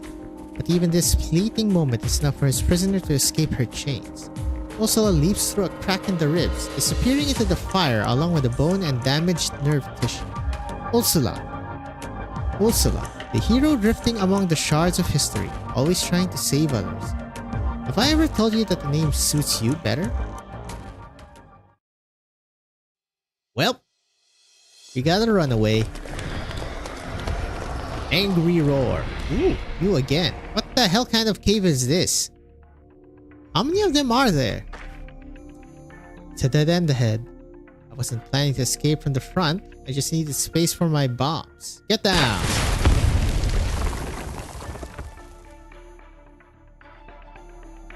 Are they dead? Let's hope the rocks I brought down were enough to crush their skulls. What are they doing here? Are they protecting something? How am I supposed to know? Do you seriously believe I can talk to monsters? Ahem. So, I guess we really did find something incredible. It's too bad Crane's team got eaten by these things. Not all of us. Hello, Crane. You're alive. What the hell happened? Found the cave on patrol and decided to check it out for any potential secret passages. That's when we ran into those monsters. Tire, Buckler, and Not got eaten. The rest of us ran for our lives. For some reason, the monsters wouldn't come this way, but we couldn't get out either, so we were stuck here until you showed up. Bloody hell, I'll skin those things and have Venus make clothes out of them. What did you find inside? Not much. I've left markers on the way if you want to see for yourself. Go that way, pass a few masked bodies, and take the right one. Masked bodies? A few skeletons that have been there for years. Must have run away from Londinium a few years ago. Strange thing is, they all cut their own horns off. Masked bodies? Severed horns. Their heads were all wrapped up. Maybe some tribal tradition? Shit, either you're going crazy or I am. Old enemies? Don't worry, they're very dead. Take me there. Now. Serious face. This is a place. This is like From Software dungeon. What's the matter, W? Never seen you like this before. Shut up. Several bodies lean against the wall. W bends down and examines them meticulously. Oh boy. There's nothing left but bones. All death by severe injuries. No question about that. It's like someone tended to their bodies after death. Maybe they're friends. It's been years, judging by the dust. There's a small altar in the corner. No sign of witchcraft. I think it's purely for memorial purposes. Are these all of them? Why? Why would these assassins be here? Only these? No others? What do you mean? Are there supposed to be others? W. Hey, W. What is it this time? What's going on? Assassins. She said these were assassins? Ruh-roh. Is there another reason? W, wait up. We checked their surrounding areas. There's nothing else suspicious. I recognize their outfits. These traitors. They should all have been dead by now. If they're here, that means... No. No, this can't be. That's ridiculous. W, I heard that Her Highness Theresa's body was stolen from Babel. Don't ask me. How am I supposed to know? The next time Theresa appeared after the attack on Babel was in Londinium. We're close to Londinium. Shut up. I already know that. What do we do now? Should we go back and tell Ines to be on maximum alert? She'll take care of the rest. As for me, I'm going to clean up loose ends.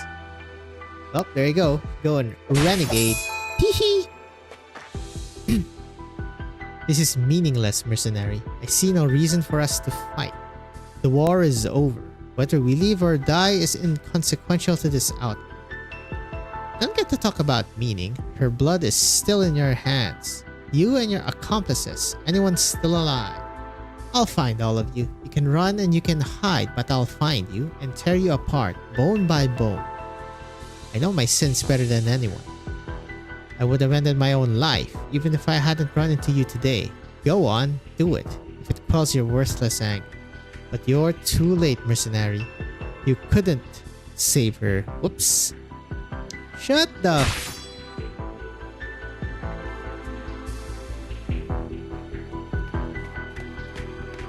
I've made many mistakes in my life, but on this one thing, there's no way I could have erred.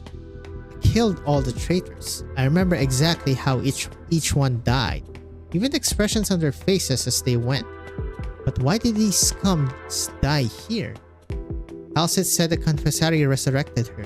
Why did they need a living, breathing Theresa? Is there more to it than Theresa's plan for the leadership of the Sarkas? Theresa's confessary. Don't care less about whatever schemes you're plotting. You've desecrated someone you should never have. Which is why I'll kill you all. It's the last thing I do. Just what the hell is this place? What's this store doing here? Out of my way. Baboom. Oh, hello. What am I looking at? Some sort of miniature castle? What the heck is this? A strange sight indeed. The narrow passage opens to a vast, shadowy cavern. Untouched by sunlight. The chilling cave is strewn with dusty weapons and armor. Space is dotted with bizarre crystals. Massive patterns, reminiscent of eerie symbols, stretch ominously from the walls down to the ground. W is overcome by an unsettling sensation, as though it is not she who gazes upon the vast underground structure, but the other way around. Clank. A blunt sound echoes through the cave. Somebody walking? W recognizes a sound of bones being crushed by a heavy object. Oh, hello? Who goes there? It's like a confessari. Maybe. He is masked. The belts. Is this... You always win, just like the old days. Okay, hold up a bit. But this time, go to the bathroom. your joy is real.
Gate in front is open.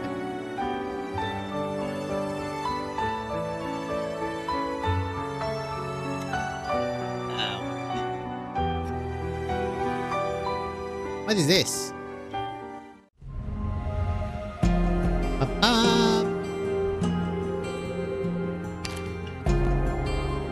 Wow, nice badges. Company manager.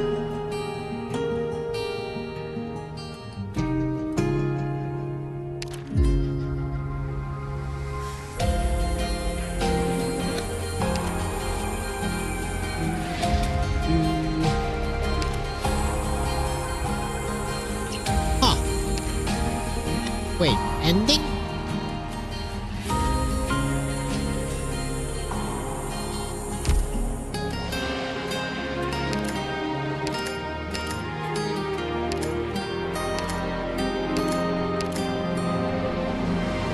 Oh yeah, brother. Wait, this is an entire thing. Okay, leave for now. Damn.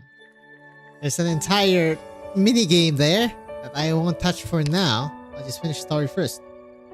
Field of vision. This time, the chase will not be in vain. Looks straightforward. Making it scary.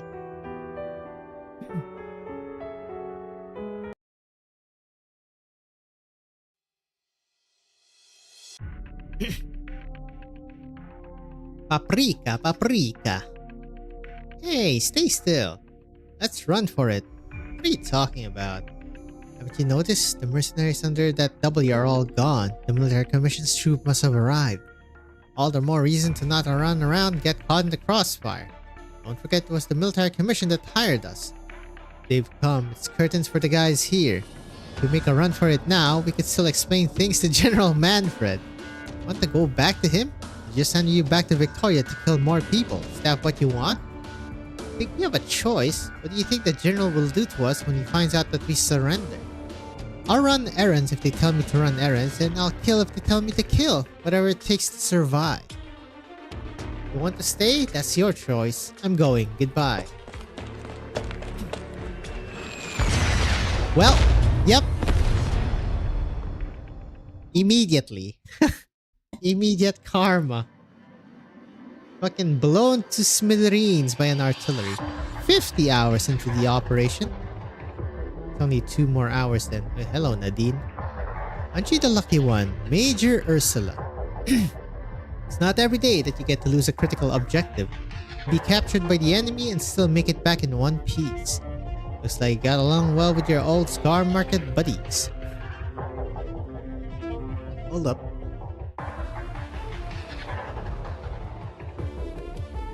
There, much better? Watch your tone, Nachzetter. It's not your place to judge my failure.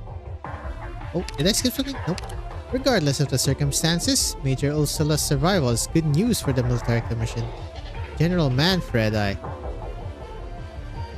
know about the Sanguine Arc's death. I can explain later. As for now, I hope you've returned with something of value. I have the skeleton's location and details about the mercenaries guarding. That's all. Sounds like it would have been more worth if you stayed in the hands of those mercenaries. I want to hear what you think. The mercenaries are trying to reawaken the Ferenmuth skeleton. Whatever their plans are, it has something to do with them. I don't know what they're plotting, but they don't have a lot of people guarding the skeleton for some reason. Is Hodor among them? Yes. Oh. Surround the canyon. Take back the spine, no matter the cost. Yes, sir. General Manfred, for the upcoming battle. You won't be needed. Stay in the rear. Well, yes, sir. As a precaution, may I ask, what are your plans if we're unable to take back the skeleton quickly? I don't enjoy such hypotheticals, Ursula. Easy dodge? Manfred's troops are here. They're a little earlier than expected. What the royal courts meant. Nothing from Ursula? She got away. It's my fault. We'll talk about this later. Where's W? She went out to scout the battlefield. Worst case scenario, she'll run into the enemy before we do. Ursula got back to Manfred. They may have information on our current location and defenses. We're significantly outnumbered. The long fight doesn't favor us. It's been 50 hours since the doctor's team set out. Any news? Nothing. You have to hold out until the agreed time. Given our odds, the only way to hold off the military commission for a day is if they were struck by a catastrophe, but as things stand, even catastrophes are at their command. The military commission won't let this weapon fall into our hands and threaten their aerial supremacy. They'll come at us with everything they have. We'll have to take the chance. What do you mean? Chance that Manfred doesn't want to destroy the skeleton either. I hope you really know Manfred as well as you think you do. One last question. What happens if we don't get word from the doctor when the agreed time has passed? Then we abandon the skeleton. There's no point fighting to the death. Evacuation comes first. Our main priority is always to keep as many people alive as we can. Reasonable. No objections. There's another way that might delay the Royal Court's attack. Killing their commander. Ascalon. Agreed. I'll kill him. Uh-oh. Is it actually gonna happen? Is Manfred important enough? It's freezing. I don't want to admit it, but I can feel my heart race. Damn, stop trembling.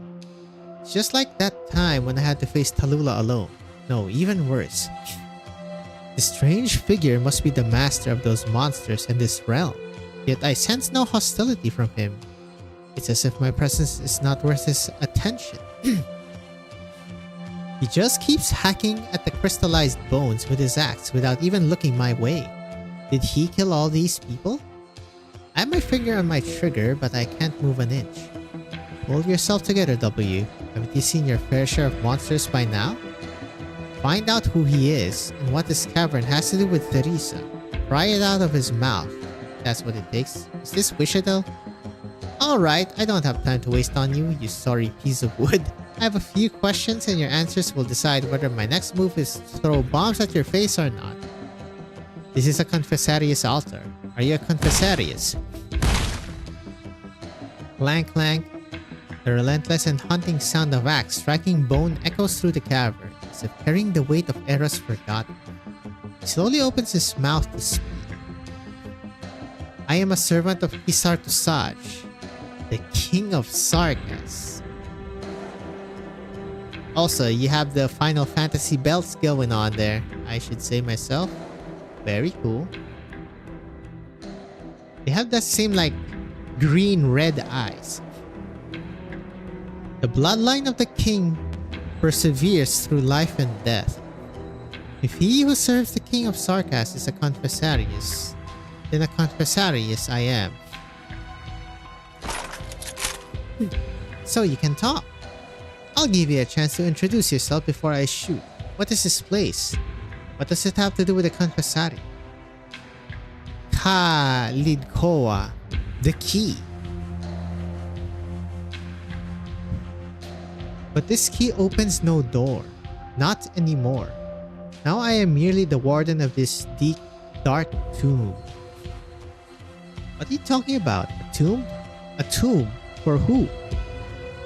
The countless heroes of Casdell and the foes who died at their hands. The Grave Bearer, the Magnificent Eight, the Brave 11, all have fallen in the course of history, and I have buried many of them. Here lies their weapons and armor. Remnants of the— Wait, I saw his name. Shoot. You must be joking. You knew all of these people? Don't tell me you're as ancient as that old hag?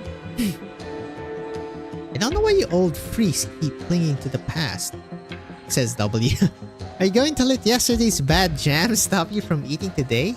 Okay, I need to workshop that. Pallid Koa, the key. Many emerged from that epoch of heroes, becoming the new hope of the Sarkas time and again. But all of them failed, joining the ashes and dust in this tomb. You stand upon the sword of Kilon, the wrathful cerulean flame. Theresis left it here because he refused to use it. Still, it is not proper to step upon it. Kilon. Isn't he a character in myths and legends? You're not playing me for a fool, are you? Damn, I took a step back without even realizing it. Why should I believe him? And why should I step on Kilon's sword, even if it was real?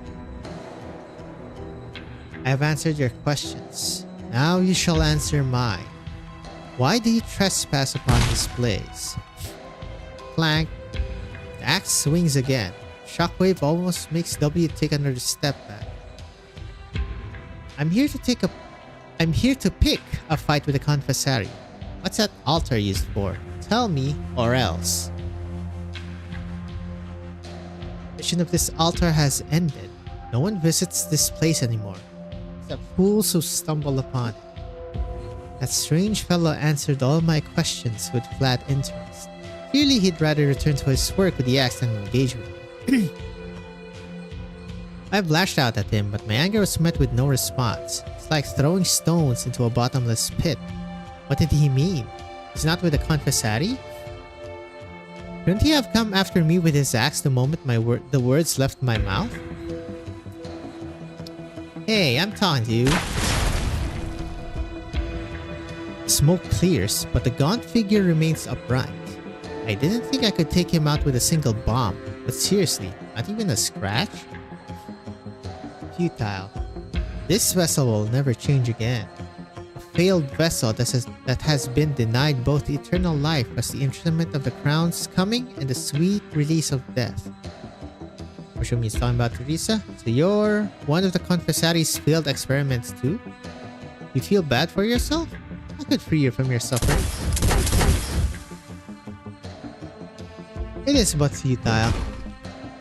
The man swings his stone axe and bats away W's bombs as though swatting away a fly.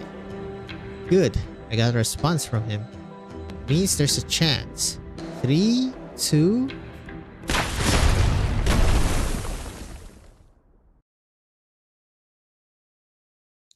Bomb falls exactly where I expected it to. Section of the cavern collapses, trapping him beneath, but not enough to kill him. I point my gun at his head. You said the Confessari made you indestructible. Let's see if I can't blow a hole in your brain at this range. Confessari like their experiments, don't they? Did you guys make those big-head moths? Disgusting den of monsters. Cut the poetry and answer my questions. Did you know Teresa? The exiled one has had the honor of seeing that king of Sarkas. This is where the tragic king was reborn. Yep. This is the place. How did they do it? The Confessari brought the king's bloodied body back and cut her soul from the myriad. She was already entwined within the myriad and could no longer exist as herself. W turns around toward the altar in the center of the cavern. The menacing building looks unnerving and smells faintly of blood. What had happened here? Okay, so we are in ground zero, huh? Dare not think about it, but I can't stop myself. Why? The present of Sarkas needed her to die. The future of Sarkas needed her to live. As the king of Sarkas, she gave her all, her spirit and her wisdom, her blood and her bone. You followed the king's path as her former subject, but she is no longer the one you knew. I saw her awakening, the sorrow on her face. I saw the weight on her soul, her eternal torment. Enough, shut up. She was a sacrifice to the myriad souls, to Kazdel, all the past and future Sarkas. I said, shut up. Well, we bombed the place. I've had enough. Calcit, Dr. Theresis, all of you. All of you have your big dreams and ambitions. Talk about doing great things. But did it change anything in the end? People keep dying. The people who should die, the people who shouldn't, and the people who really shouldn't. And you won't even let her have her final rest. To hell with the myriad souls and the suffering of the Sarkas. Why should a person have to bear all this burden? All of you can go to hell. I'll blow this place, the place of her desecration, to oblivion.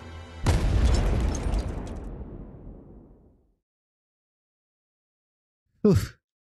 Dust fills the entire cavern. The decrepit ornaments lie in ruins.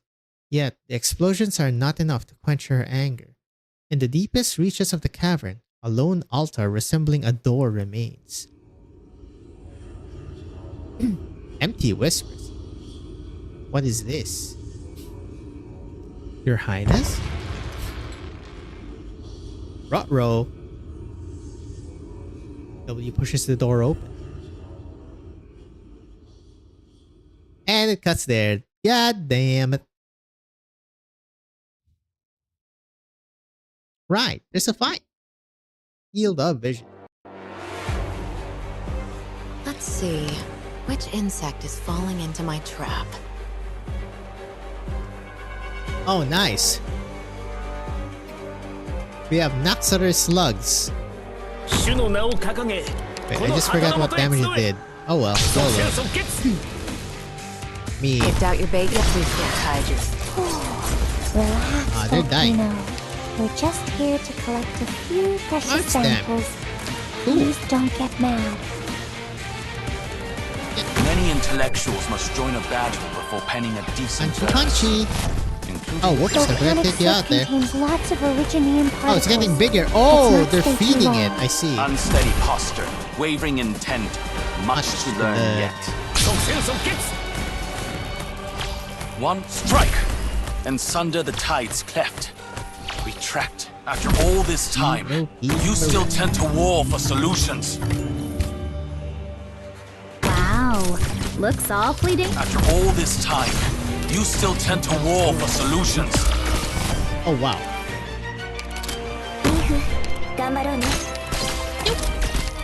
Push it back. Oh, hello.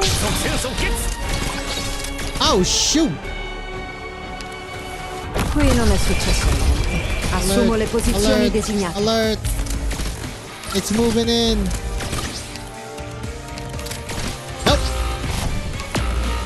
Yeah, damn, bro. That does a lot of damage, yeah? But it also hurts the enemies. Spring breeze, timely rain. Now we sow the grain. Picked out your bait yet? Better watch your It step. also hits enemies. I mean, they're dying to it though. Oh boy. That's not. Qui non è successo niente. Well, it's gonna move now. Nope. 911. A solo. To you. Stage is almost over. Up, it reaches. I her. wasn't supposed to sow the mountains when summer leaves a white dew. Seed the plains when equinox paints russet hue. What would you like to hear? Magma will dredge up originium veins. Keep your distance. Hey. Mission accomplished. Okay, I can also do with pullers, I guess.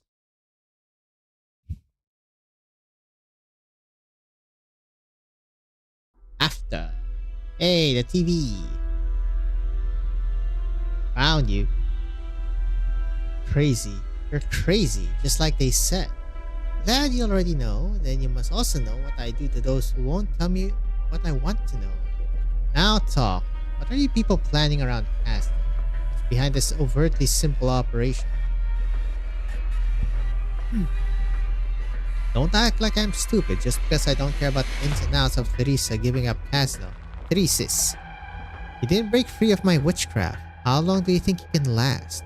Until you beg for death on your knees and spit out everything you know. Ha! Mercenary. You think you're the special one that gets to live. Everyone does, until death finally comes for them. Death forgets no one. The myriad souls are waiting. You won't escape. Neither will she. It's all futile. What about you? Me? I'm happy to embrace my death. Say goodbye to weakness, Sarkass. A new era has dawned. Belongs to us. Even if there's no place for me in us. W, your hand. Medic. We need a medic over here. Damn, he triggered the grenade. With the Sarkass's death, his art ceases. The mire fades and the stench of decay dissipates. Yet why does the wilderness around them remain so dark? Sense of unease deepens. The expression of the Sarkas warriors as they died was one of devotion. Why would such an expression appear on the faces of men like them? Are you able to get in touch with HQ? Intra-squad communication has been partially restored. Heavy interference still prevents us from reaching headquarters though. It's possible that original activity is spreading in the area. No need to worry though. You haven't heard about any attacks on HQ. Plus, they have Her Highness and the Doctor there. We're one step away from winning this war. Where's the vehicle? We're going back now. We haven't received further instructions. We could upset the Doctor's plan if we move without orders.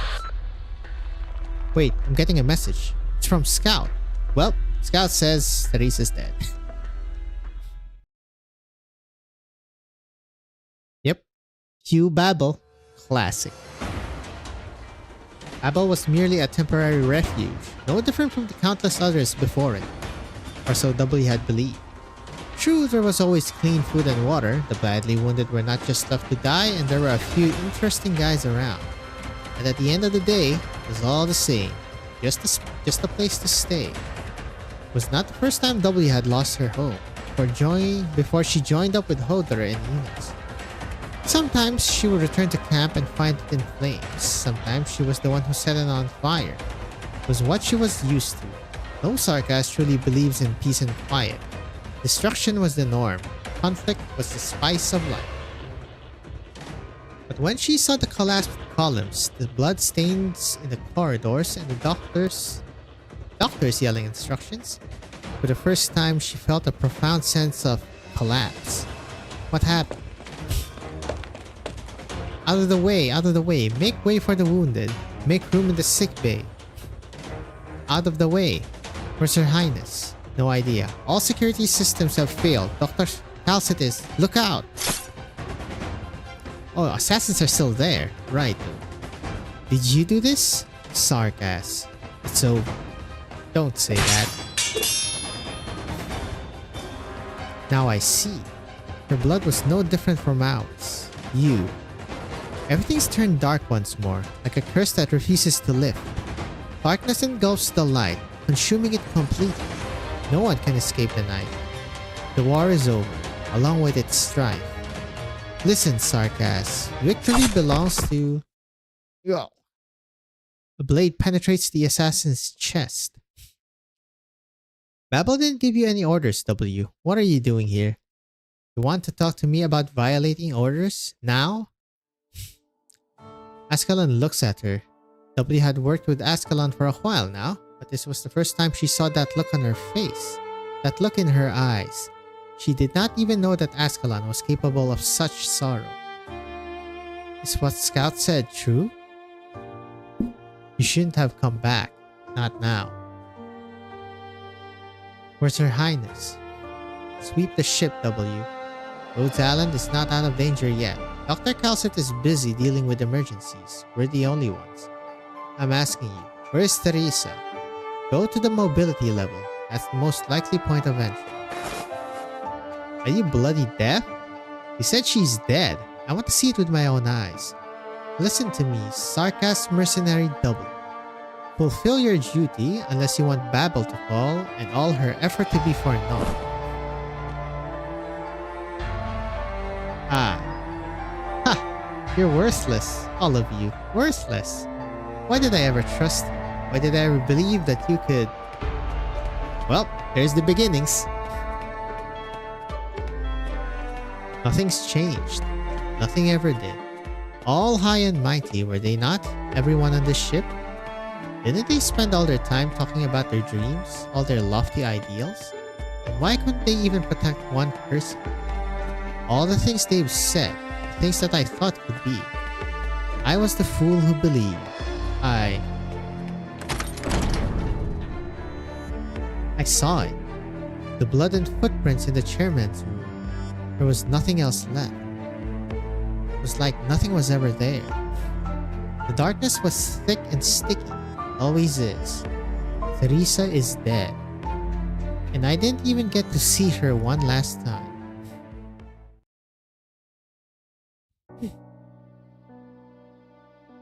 Your Highness? What are you doing here? The door's still. When did it get fixed? Guess closure's good for something after all. The old hag too. Rose Island stayed together, barely after you were gone. She did her best. So did the little bunny. I did my part too. I wanted to see you again. Ever since I got to Londinium, I wondered when I could... I never understood. Why did you always put yourself through so much? Just like how I never understood why you cared so much about that broken door. Teresa is gone. What? Then who's standing right there? No, I must be dreaming. Why would Her Highness talk to me? Am I talking to myself? But the work of the Sarkas is not done. I will give myself to our cause, for a future where all of us can sleep without fear. I don't understand, but I believe you. What about you then? Risa turns around and pushes the door.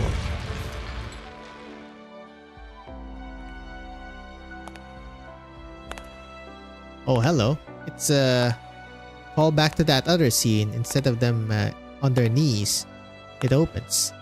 Teresa walks through the door, followed by countless silhouettes. Her voice is booming, her questions piercing. The Sarkas will never be saved. No one can escape suffering, for we had once suffered. No one can escape hatred, for we had once hated. All the senseless deaths, all the shattered hopes. Where is paradise? Where is peace? Teresa's steps are slow and heavy. W opens her mouth. What should she say? What could she say? Well, here's the myriad souls, huh? She finally realizes that it was not a conversation she had just experienced, but an echo of Teresa. But she could not resist asking the shadow. How can I save you, Your Highness, if you're still alive? Keep going. You will go further than I ever have. How will I know I've gone far enough?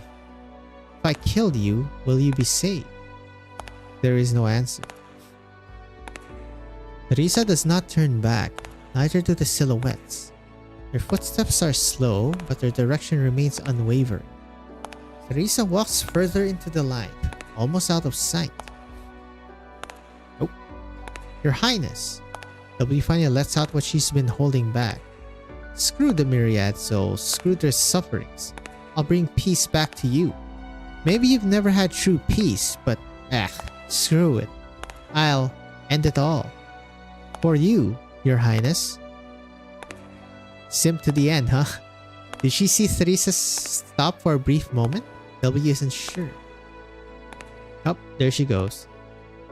She shimmers and blends into the light. Darkness returns once more.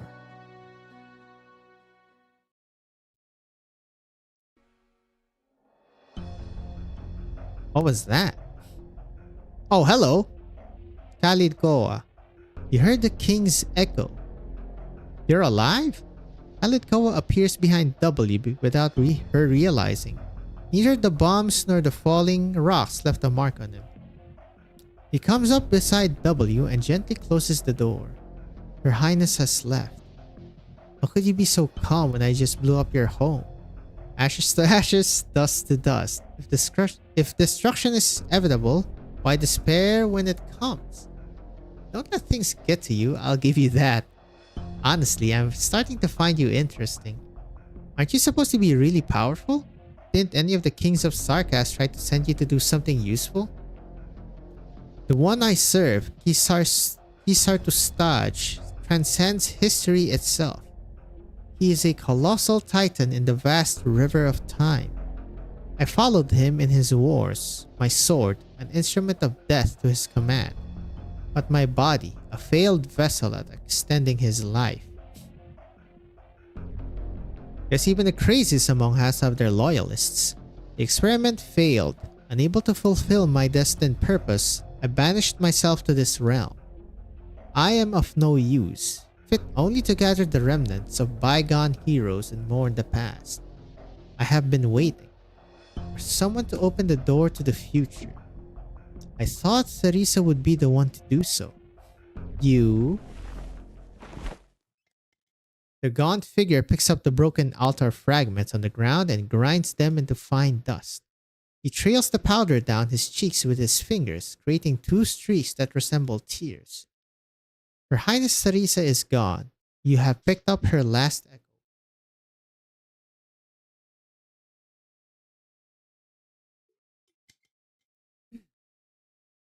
King of Sarkas's old subject.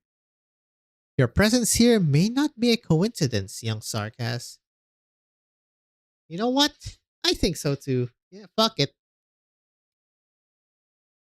Got to leave a souvenir in the Confessary's nest.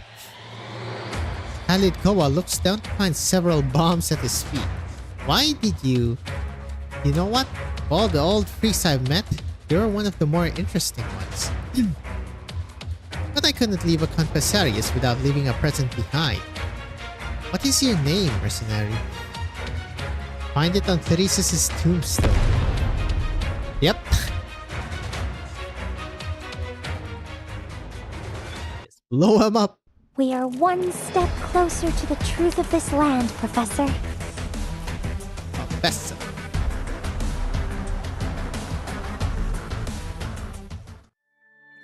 In 17, countermeasures. Do not lose heart, however grim the situation. These are so short and simple. Another one. Who else has a decent push? Swire?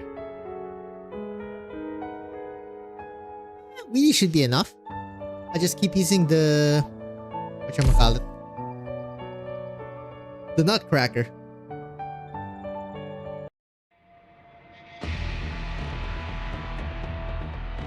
"58 hours into the operation." Okay, 8 hours have passed.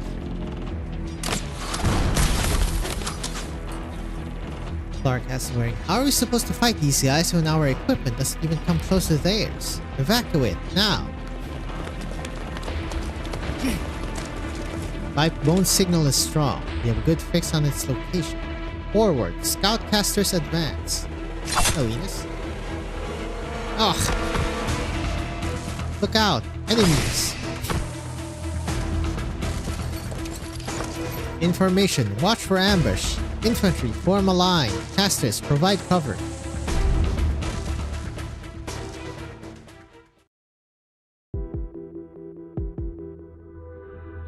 Royal Court elites, under Manfred's direct command. A lot of them. No heavy firepower though. We can at least slow them down. Hodder was right. Ursula knows our defenses are weak, and she'll tell Manfred. We can use this to our advantage. The military commission won't allow Lifebone to fall into enemy hands. Manfred would destroy it if he had no other choice. Draw them in. Avoid direct confrontation. Manfred will be cautious about the use of heavy weapons as long as he thinks there's a chance to retake the skeleton intact. That gives us a chance to buy time. With enough time, there's a sliver of hope.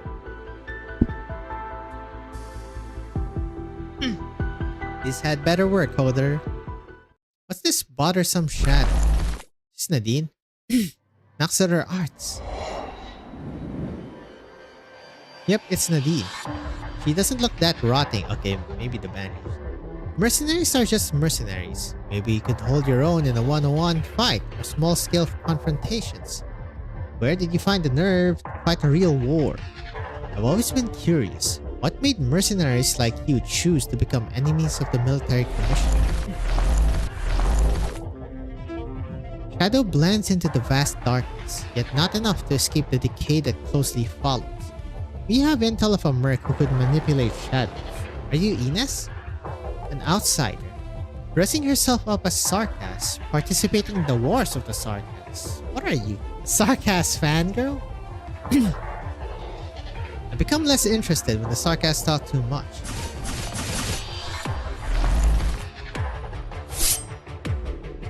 Shadows erupt from beneath the Naxxter, morphing into sharp blades that streak towards her chest, only to tear through layers of tattered cloth. The Naxxter's ribbons are wrapped tightly around the shadow blades until they shatter and disintegrate. The Naxxter's knife presses against Ines' throat. Nice party trick. Not enough to take down a real soldier though, amateur. Consider yourself lucky that I don't approve of the Sanguinarch's methods. A new era for the Sarkas is dawning. Mercenaries like you who stray from the path should get a second chance. Are you the leader of this rabble? I am Lieutenant General Nadine, General Manfred's deputy, and I offer you the chance to surrender. I suggest you take it. Ha. Don't look scared. Scared of what? A wet behind the ear rookie who's on a real battlefield for the first time? What did you say? I know your type. You got into the Military Commission's Academy because of your royal court bloodline, studied a few theories, and got promoted to staff officer as soon as you graduated. Sorry to say, but real war is a bit harder than those exams you passed. You'll pay the price for your futile taunting. It's not futile if it distracts you. Who's the amateur now, Lieutenant General?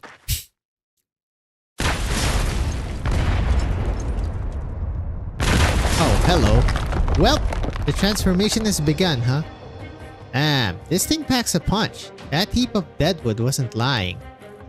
How did you know I was coming? I could smell the explosives from a mile away. Oh yeah? Guess we're starting to build chemistry. Rather not have my brain cells mixed with your bomb-blasted ones. Thank you very much. Enough small talk. How many did the Military Commission send? I'll blow them all the way back to Castle.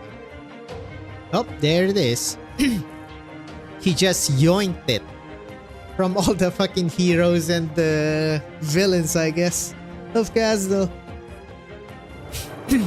Where did you go? What's with the outfit change? Oh yeah, and what happened to my boy? God, his name is hard. My old garb was a little frayed, so I had to improvise. Never believe what I ran into out there. There we go. You're tough for a heap of dead wood. If I can't blow you up, at least I'll blast all this stuff. Khalid Kowa, these weapons and armor are relics of great Sarkas heroes. Your weapons will not harm them. So you're saying that these things are blast-proof? Alright, don't mind if I do. Better for them to get some sunshine with me than rot in here. Young mercenary, you should respect the Sarkas heroes.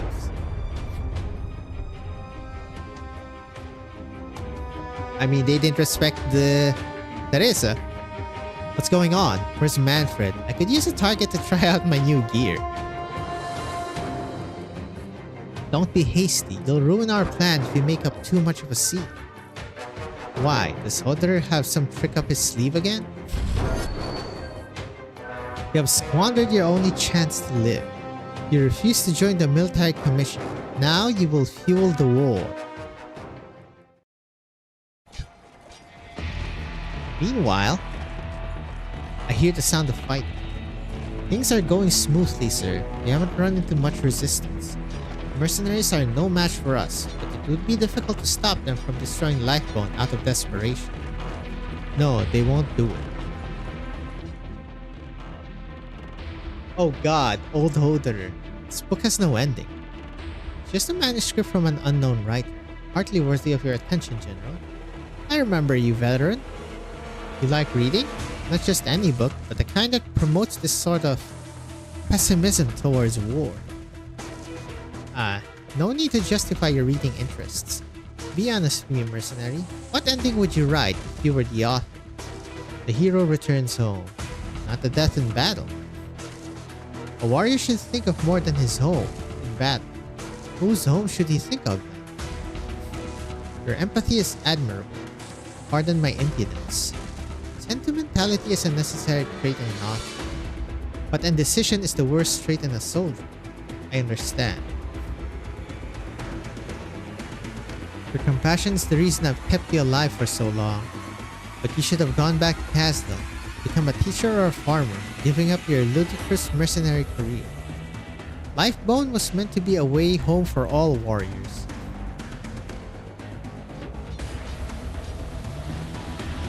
Remain vigilant. A beast is most dangerous when cornered. Keep up the pressure. Give them no quarter. Sir, look out. Here he comes. Your childhood friend. No one sees the smoke coagulate into a blade, as subtly as mist condenses into dew. The soldier beside Manfred throws himself in front of his commander. The blade impales him, delaying it for an instant. Enough for Manfred to draw his sword. You won't.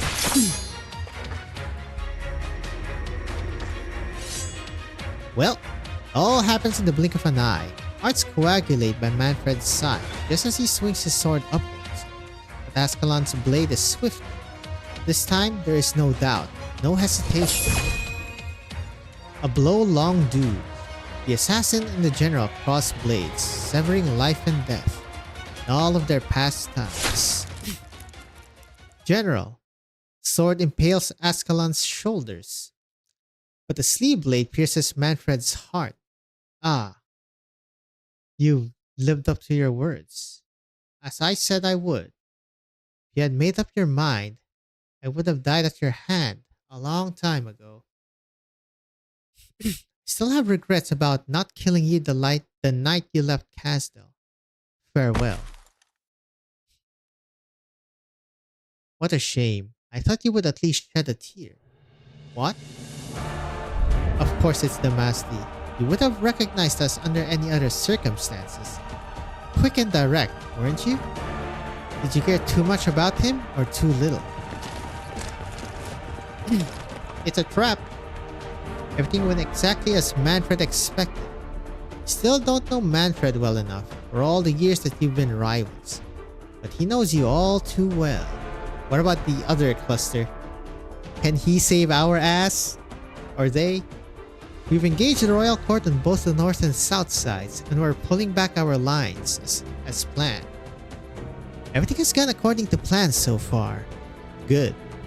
Any sign of Manfred? Not yet. He wouldn't be content to just sit in the back and bark orders at a time like this. I hope things go smoothly for Ascalon. Well, he's barking orders though. No, she won't be coming back. What did you say? Fucking Damasti, man. Jesus. Huge problem. I knew you would be here. Man. Delay tactics. Did you really think protecting the skeleton would help you turn the table? Why? I gave you a chance. I gave you far too many chances. You knew the smart thing to do. Once again, you're having Sarkas slaughter Sarkas. Haven't you had enough of wars like this? You disappoint me. Your death is not on me, but your naivete. You should have left a long time ago. Isn't this what you have always longed for? Now your mercenaries will die here, as will my soldiers, for something so meaningless. Have you not learned the lessons of the Civil War? That's why the Sarkas shouldn't repeat the mistakes of the past. Haven't we all seen what the Civil War became? You lost an entire generation to the Civil War and you're trying to kill more? Nothing will come of this war. This war against all of Terra. Something will come out of it. Something must. You have seen it already. You just refuse to acknowledge it. Oh, his team is playing. To hate and be hated. If that's the military commission's goal, then mission accomplished. Don't you understand? That's the reason I needed you to get out of this. Yes, the Civil War cost Casdell an entire generation and made you and I out of the survivors. Murderers who can only live by the sword. Why have you stayed if you wanted to change all of this? There was so much more you could have done and should have done. So what if I return to Casdell? What happens next? How do I describe to the children the fields where their fathers, their mothers, their brothers, and their sisters are buried? How do I make them believe in another future? Hatred is a means to unity, but you cannot let that unity become the spark for a new hatred. I can't leave. Not while the war continues. So you have chosen to live and die with the war. In that case, I will give you the answer.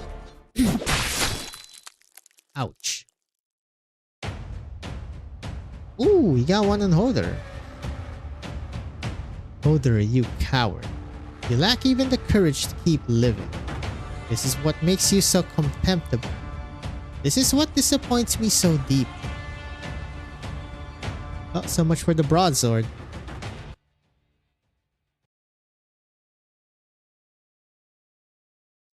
Countermeasures. It is us who got countered.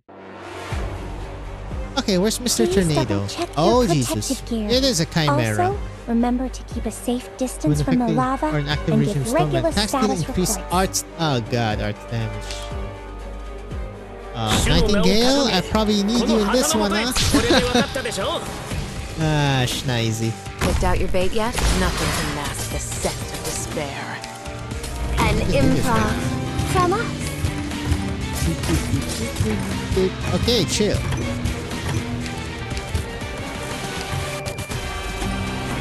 Magma will dredge up originium veins. Keep your distance. What ecstasy as bright as gold. Oh, you can kill it. Nice. I know how to sink your corpse into shadow. Very cool. No one will find it.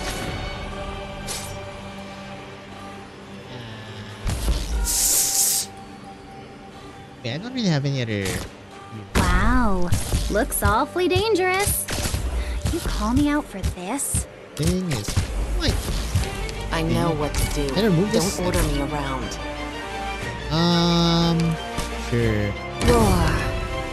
Look at this spectacular sight. Alas, it is now a battlefield. Poor little guy. Take him It's down. his unlucky day. Yeah. God damn it.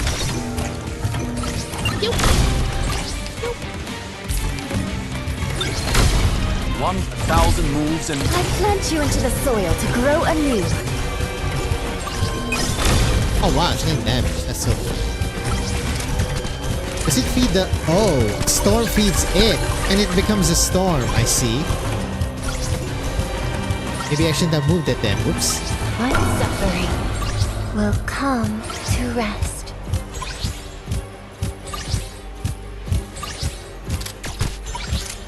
I know. 1,000 moves in one breath. Cool. Okay, this should be done though. Yeah, we pretty much just have rookies here. Destroy his ass! Kaboom! Who says there's always a countdown? Oh god, we're all gonna have Wizardel brain rot very soon, brothers.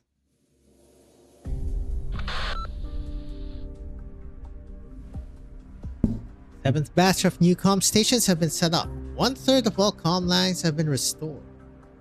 Data from makeshift catastrophe monitoring stations indicates stabilizing atmospheric originum concentration but rising underground originum activity. 2 more teams of engineers have arrived at their destination. Continue to eliminate obstacles standing in the way of the main fleet. 4 battleships from the Duke of Gododin, including the Felicis, will arrive at the rendezvous point in 15 minutes to join the escorted flotilla after resupply. Joint Command confirms that Wellington reinforcements... You hear those announcements? Ducal Alliance's forward base is just ahead. Smooth sailing so far. We owe Rhodes Islands our thanks for plotting our route. It's not just us who are indebted to them. We drive our tanks straight in? Small encounters are one thing, but this is one of the main camps of the Ducal Alliance. Will the Exemplar's ID code really work? Of course, please leave trifles like these to me and proceed ahead. Classic Trilby Asher. Your entrances are always so sudden, Mr. Asher. It's like you've been keeping an eye on our little procession in the middle of everything else you had to do. There's a group of soldiers up ahead, Vina, plus a few trucks of ammo, gear, and food. Should we just accept it? Could be a trap this burst late for us. Yes, we'll take it. Ideals alone don't win battles. Thank you, Mr. Bellingham. It's Mr. Bellingham. Sincerely this time. You've helped us more than once. Please don't call me that. I'm perfectly content being the strange man in the hat. For the better if you suspect ulterior motives behind my every move. These gifts aren't just for Gibsonham. It's for everything that Rhodes Islands has done. You have sent people to direct civilians to the safe zones. Gifts? Didn't think you engage in such courtesies. Better than not doing anything, isn't it? You know how Victoria works. Towns around Londinium were not part of the Duke of Caster's jurisdiction. Considering the circumstances, however, Her Grace was forced to take certain actions that might perhaps be controversial in the future in order to provide safe shelters for as many as possible. Enough. I'm not interested in how Duke Caster intends to win people over. Tell me where the Stone of the Sword is and what's happening at the front lines. No need to rush, Your Royal Highness. The history of the Stone of the Sword is long and complex. Ideally, I would require several dozen photographs, an abundance of literature, and have you cleared for the highest access before I could properly recount these stories. In any case, I will take you to the front personally. If I were you, I would tell the troops to get some rest at the camp while they still can. You will learn more about the situation at the camp. Seeing is worth 1,000 words, is it not? Classic Bellingham. Here, I'll help. Heave ho! That's the last crate. Thank you. We were running short on ammo. The logistics team says they'll whip up a Bonnie meal for the supplies you brought before we head out. Care to join us for a bite? Oh god. Thanks for the offer, but we've got Sarka's scums to kill. Just received orders from command to join up with the assault on Silver Rock Bluffs once we've transferred the supplies. Those monsters. Naxxers they called. I can't wait to put them down. Look at this. The newest crossbows, AP ammo, precision arts units. This stuff would be rare even in elite units in ordinary times. What about Originium protection? Fighting Sarkas isn't just about firepower. No worries, we've been issued a full set of PPE, plus medication. Look. Wow, they get PPE. What the? Break's over, Private Brown. Get ready to move. Have you oiled your crossbow? I'll oil it with the blood of Sarkas. Hope their blood doesn't stink too much. Good man. Now back to your squad. Are you the commander of this unit? My name's Shearer. I serve as the medical officer on the Duke of Windermere's flagship. Your soldiers claim they've been issued sufficient original PPE, but... What are you trying to say, Lieutenant? As far as I know, the Duke of Windermere's troops have withdrawn from the war. Your place to question me. Go back to whatever you're supposed to be doing. Well, I guess they didn't have it too. You know full well, don't you? This type of equipment offers protection against mild industrial pollution at best, yet you're issuing them to soldiers.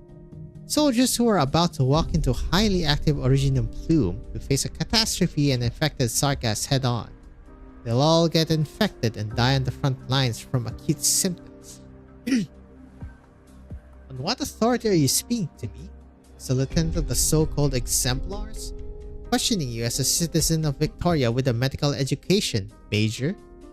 Victorian citizen, hey? Then you should know that not even Victoria could produce specialized Originium PPE for 100,000 soldiers on such short notice. But you should at least tell them the truth. By observing proper operating procedures in highly active Originium environments, your infection rates could be reduced by as much as... Spare me the lecture. We came to fight, we came to die. We will take the Sarkas with us until victory belongs to Victoria. Fucking the British, man. Infected? Oripathy? There will be no confirmed cases of oripathy in the Victorian army before the end of the war. This is absurd. Me, my commanding officer, and his commanding officer will all be wearing the same protective equipment. We will charge with our men. Nay, we'll be leading the charge. Now, let go of me. If you want to make a difference, Exemplar, go to the front lines. Lieutenant Shearer, you heard them. Thanks to advance warning from our Rose Island friends, the Exemplars have sufficient protective gear. We even have some time to spare. Don't even think about it. What little we can provide is just a drop in the ocean for the tens of thousands in need. All we can do is take care of ourselves. We have our own duty. Bring an end to all this as quickly as we can. Well, Ripperino to all those Victorian soldiers, huh? It can't be? Captain, it's him. Your shield. Why are you loading your weapon, Captain? What are you doing? Wait for me. Him? The only him I think is Manfred. That the horn should know. Someone I thought to be long dead. Okay, it's definitely not Manfred then.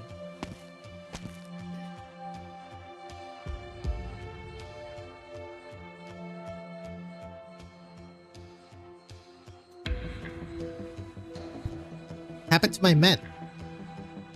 They are here. Rest assured, they're only unconscious. Oh! It's the dude with the sword. God, I forgot his name from chapter 9. I forget if it was lieutenant or major. The guy who called on the Originum artillery, right? I don't mean Cello's group, if this is him. You know who I mean.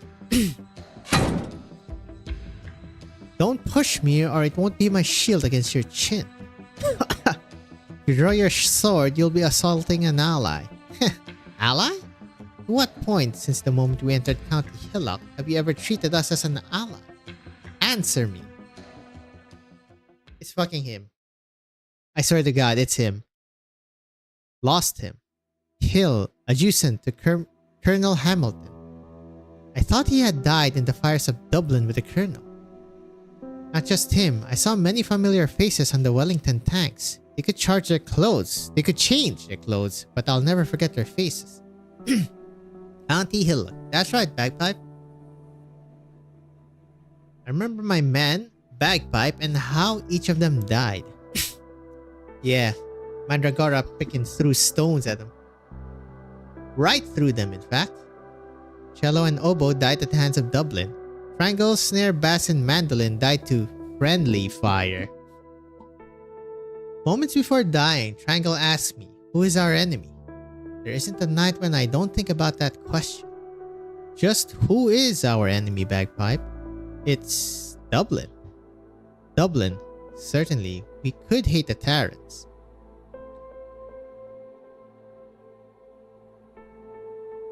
You once told me that you encountered the former leader of Dublin and let her go. I met our enemy too. The Dublin commander who killed Cello. I buried her by the walls of Londinium with my own hands. I couldn't stop myself from hating her, but I know she's far from the only one responsible for this tragedy.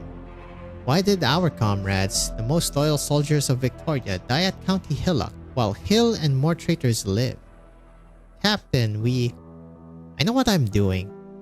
If we fire at the Duke's tents now, we risk bringing down the Alliance, even the dream of the Exemplars. That's the saddest thing, isn't it? We can't even take revenge.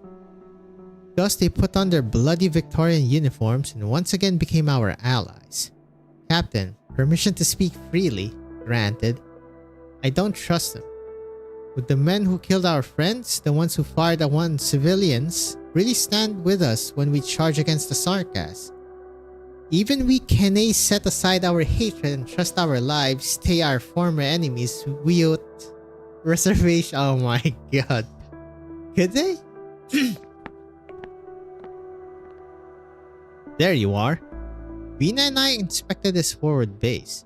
The troops are disciplined and morale is high. The Dukes are taking this seriously. They seem to have reached a united front, allowing their troops to be organized according to function rather than faction. At least, that's what it looks like on the surface. We saw Caster's elites standing guard near all the Wellington tents, and at least 2 or 3 groups of Caster's men stationed further away. A faked unity is unity nonetheless. At least, in a time of crisis, the Dukes know who their true enemy is. One more piece of bad news. I checked out the field hospital. It's sparkling clean. There isn't a single wounded inside. They're abandoning the wounded. That's impossible. Morale would collapse. Or maybe there are no wounded. Also impossible. We saw how fierce the fighting is on our way here. Things could only be worse at Silver Rock Bluffs. Wait, you don't mean none of the wounded made it back? We need to put an end to this tragedy as soon as we can. The Exemplars' strength might be insignificant compared to the all-consuming war. Creating miracles, that's what we do. The hell is this? Oh my god, of course. Uninspiring pep talk. Repairs on your tanks are complete. There you are at last. Wait, why is the ground red? Is it your blood or... That's not important.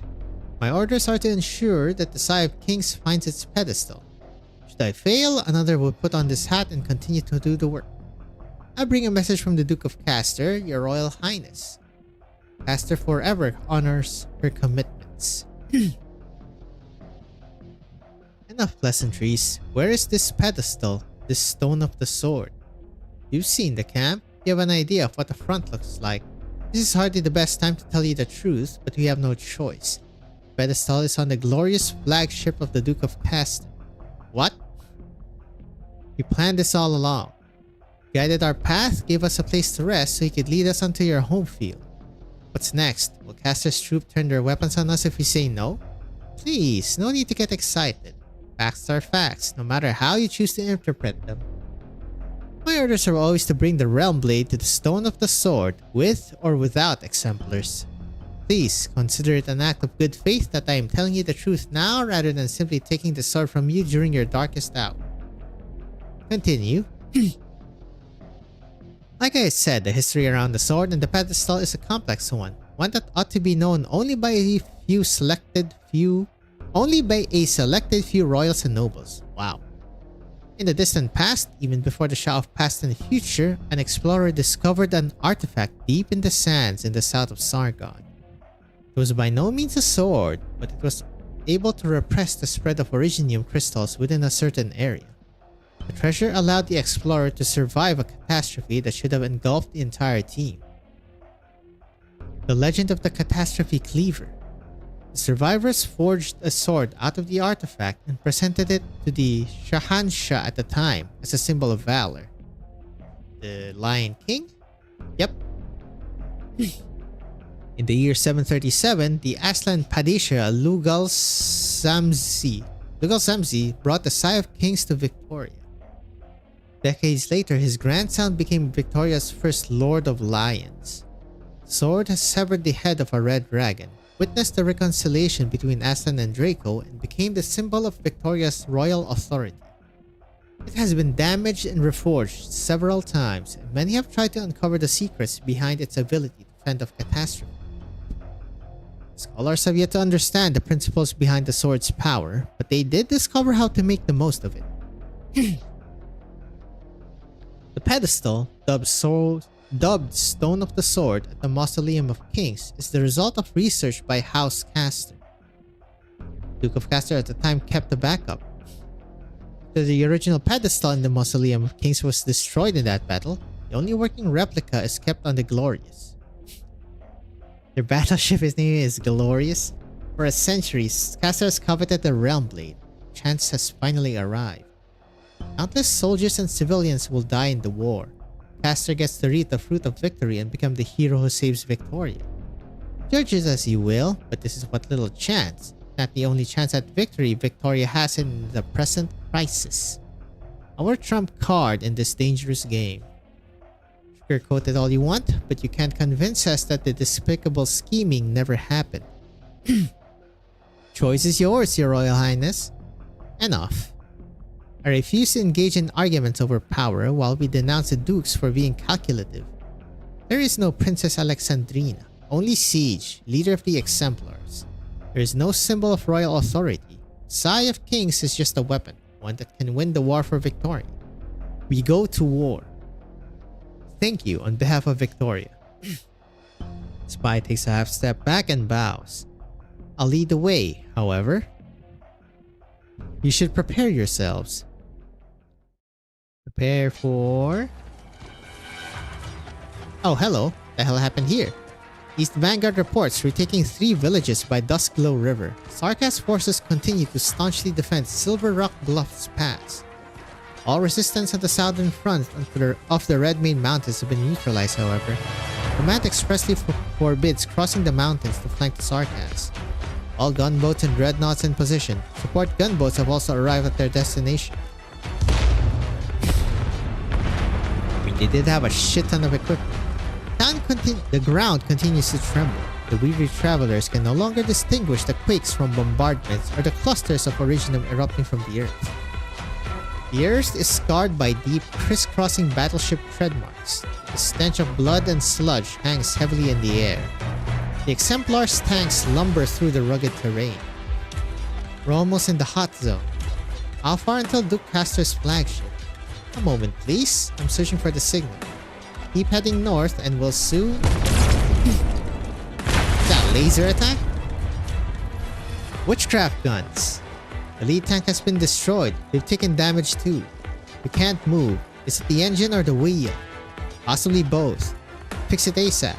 We can't stay here. We need to deliver the Realm Blade to the Stone of the Sword. Wait, what's that mountain? I don't recall any mountain like that outside Londinium. That's no mountain. It's Originium. What am I looking at here? The churning tides of Originium have coalesced into a colossal mass, blotting out the sun and transforming the very landscape. In its shadow, even battleships appear as mere specks. Above the mountain of Originium, of course, it's the fucking Naxxeter. A withered throne ominously hovers. The Naxxeter king gazes upon the battlefield. All seeds sprout at the same time, withered branches creeping towards every death-shrouded corner. They all have the Moonlight Greatsword, man. Go, my bravest warriors. Gnaw upon the greatest bone. Tear iron and steel apart as you would skin and flesh. Rip, tear, consume. Shall teach the victorians, the master of war. Shall master war. Ruh-roh. It is the We are fucking one Naxxeter. step closer to the truth of this Ancestor land, Launcher Professor. is such a funny name.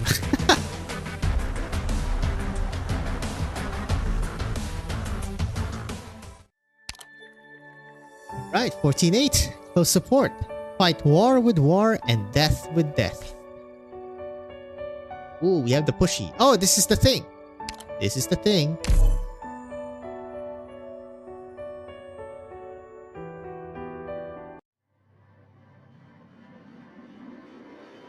Well.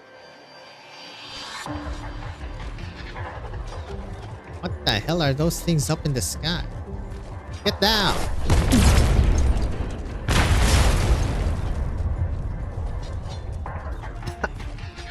Delphine, your right hand. Don't touch. This isn't any normal cannon fire. It's Sarkaz witchcraft. It's corrosive in nature. It won't be much help. Those people still trapped in the polluted area. It's too late for them. You got shit in the air, stuff growing in the ground, and crystals and dust everywhere. Can't even take a damn step.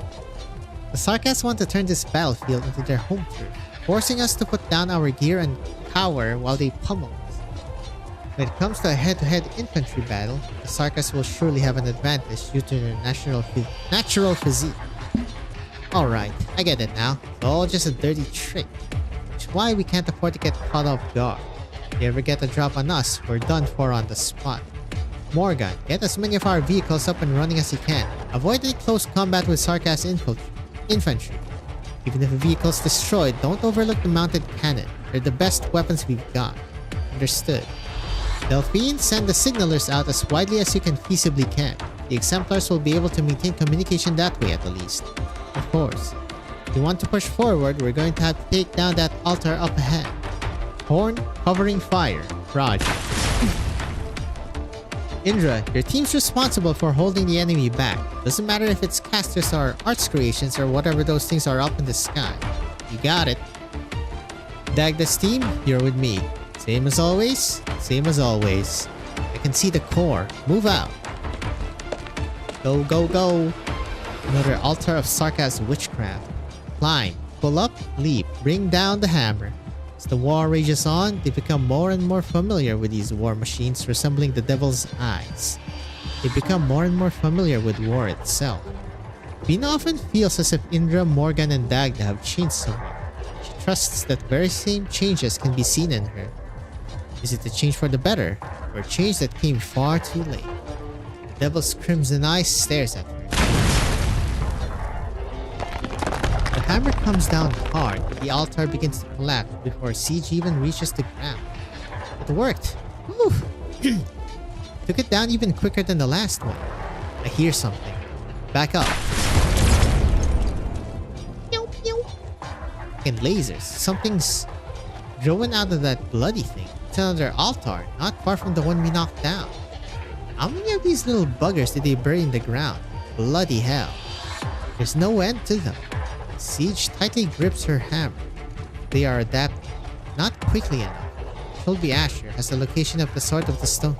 Trilby Asher has the location of the Stone of the Swords changed? I haven't been notified of any changes to the plan. Can the ship still move with all the Originum crystals everywhere? I'll have you know, Victoria has the most powerful fleet on land.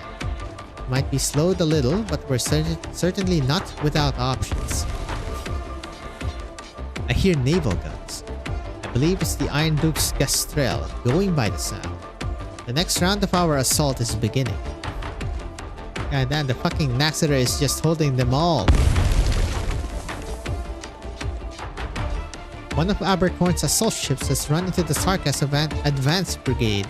The enemy was hiding in the fog and suddenly appeared. Our vision is severely limited by the Originum crystals and we can't follow their movements at all. Has mid-range communication been restored yet? The ship's comm tower is still out of commission. Engineering's trying to repair it, but in this Originum dense zone. Your Grace, what are you doing on deck? There's Originum dust everywhere outside. Please try not to leave the command center. I've heard that Wellington always stands on the deck of the Gastrel, personally commanding his frontline troops. The Iron Duke has been through many battles, but you... Just now, the Gastrel opened fire. Your ears did not deceive you. Is he still pressing forward? I'm afraid so. The Iron Duke's forces have penetrated deeper than we thought and are about to collide with the Sarkas core units. Wellington. Does he plan to take the head of the Sarkas region? The Wesley Wellington I knew was indeed a warrior before he became the Iron Duke. His bravery might have bordered on madness, but he would never gamble with the outcome of a battle. Regardless, the Iron Duke's recklessness has placed us at great risk. As per the initial orders, Duke Abercorn's and Duke Ashworth's men are following the Iron Duke, and among them, our vanguard as well. Factoring in the surrounding Originum, our front line is being stretched thin. What of the eyes you place aboard the Gastrel? Nothing yet. Even us Trilby Ashers are experiencing some serious delays in communication. Eileen, confirm the status of the Stone of the Sword. No issues so far. You will never allow the Stone of the Sword to be tainted by Sarkas witchcraft. Your Grace, the poet has launched the flare. So Alexandrina and the Size of Kings will arrive soon. Have your people close an eye on them. Don't let the sword get lost on the battlefield. You must put the Size of Kings to work immediately. Unless the comms are restored fully, the so-called Ducal Alliance is a non-entity.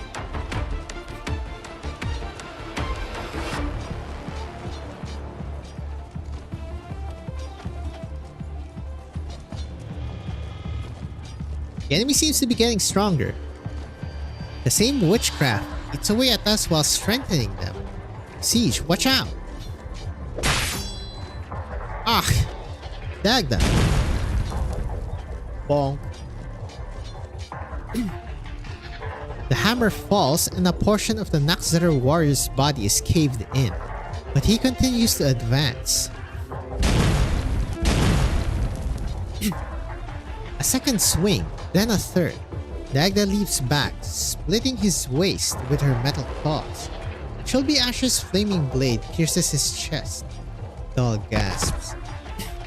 Well, it takes way too much effort, huh? That's just one. There are still many more ahead. These Sarkas are truly monsters. These bloody devils are all monsters, god damn it. They're not even flesh and blood. Do you think they're already dead? Only the dead can. Already dead. Strange noises can be heard in all directions. They are distinct from the sounds of Originum crystal clusters piercing the ground. They are not omens to the explosion of Originum dust. Captain, we can't hold out like this. There's no end to them. Better focus on the one right in front of you then. There's always going to be someone standing up front. Raise the shield. Fire the cannon. Repeat, ad infinitum. Victoria possesses the strongest weapons in all of Terra. One shell can easily blow apart Sarkas' armor. Just as quickly, two more Sarkas rush forth at the same time to take the place, then three. The artillery fire unleashes its fury, but it cannot stem the surging tide. There's no end to the enemies. She can hardly tell how many Sarkas are on the ground in front of her, some standing, some lying. The number of fallen Victorians is perhaps even great. She can hear bagpipe shouts and the whistling of her spear from those she finds utmost solace, and that's enough to keep her fighting on. A plume of firelight suddenly springs up not too far away. Bagpipe. What is it, Captain? I think I just saw Hill again. Oh, Hill. That same face again. Same face that appears in her nightmares every now and then, reminding her of how tragically her teammates died. The face of that traitor. He's dead. You see that one lying over there? Seems to have been killed in action some time ago. Captain, just now, did he moved. He's standing up again. The man clad in the uniform of Wellington's forces staggers towards them. He lifts the blade in his hands and slashes at the Sarkas in front of Horn. The armor is too thick and the recoil pushes his hands away. His arms contort strangely and he strikes a second time, then a third. That familiar visage is getting closer and closer to them. In the midst of the dead, silent grey, only a tiny speck of purple dances. That's Eblana. It's her. It's Dublin. It's Eblana. That's an Eblana arch right there. I lay down now my soldier's honor here, so that in time the soil of Tara need no longer be soaked in carmine blood. In Draco cross no swords with Draco kin. Be that unless a day comes, whereupon red dragon's flame should lead all those that fell, our fighters from the forge to be reborn. It's fucking Brigadier. The third set of altars have been crushed. My lady, our casters and flying soldiers are in position. We're about to approach the largest altar. Our deceased compatriots have managed to protect us from the devil's vile pollution, but the destructive power of their witchcraft is unprecedented. Allow me. Lady? You're going to destroy the altar yourself. You, as my subjects, have done all you needed to do. I, as your sovereign, ought to lead you forward.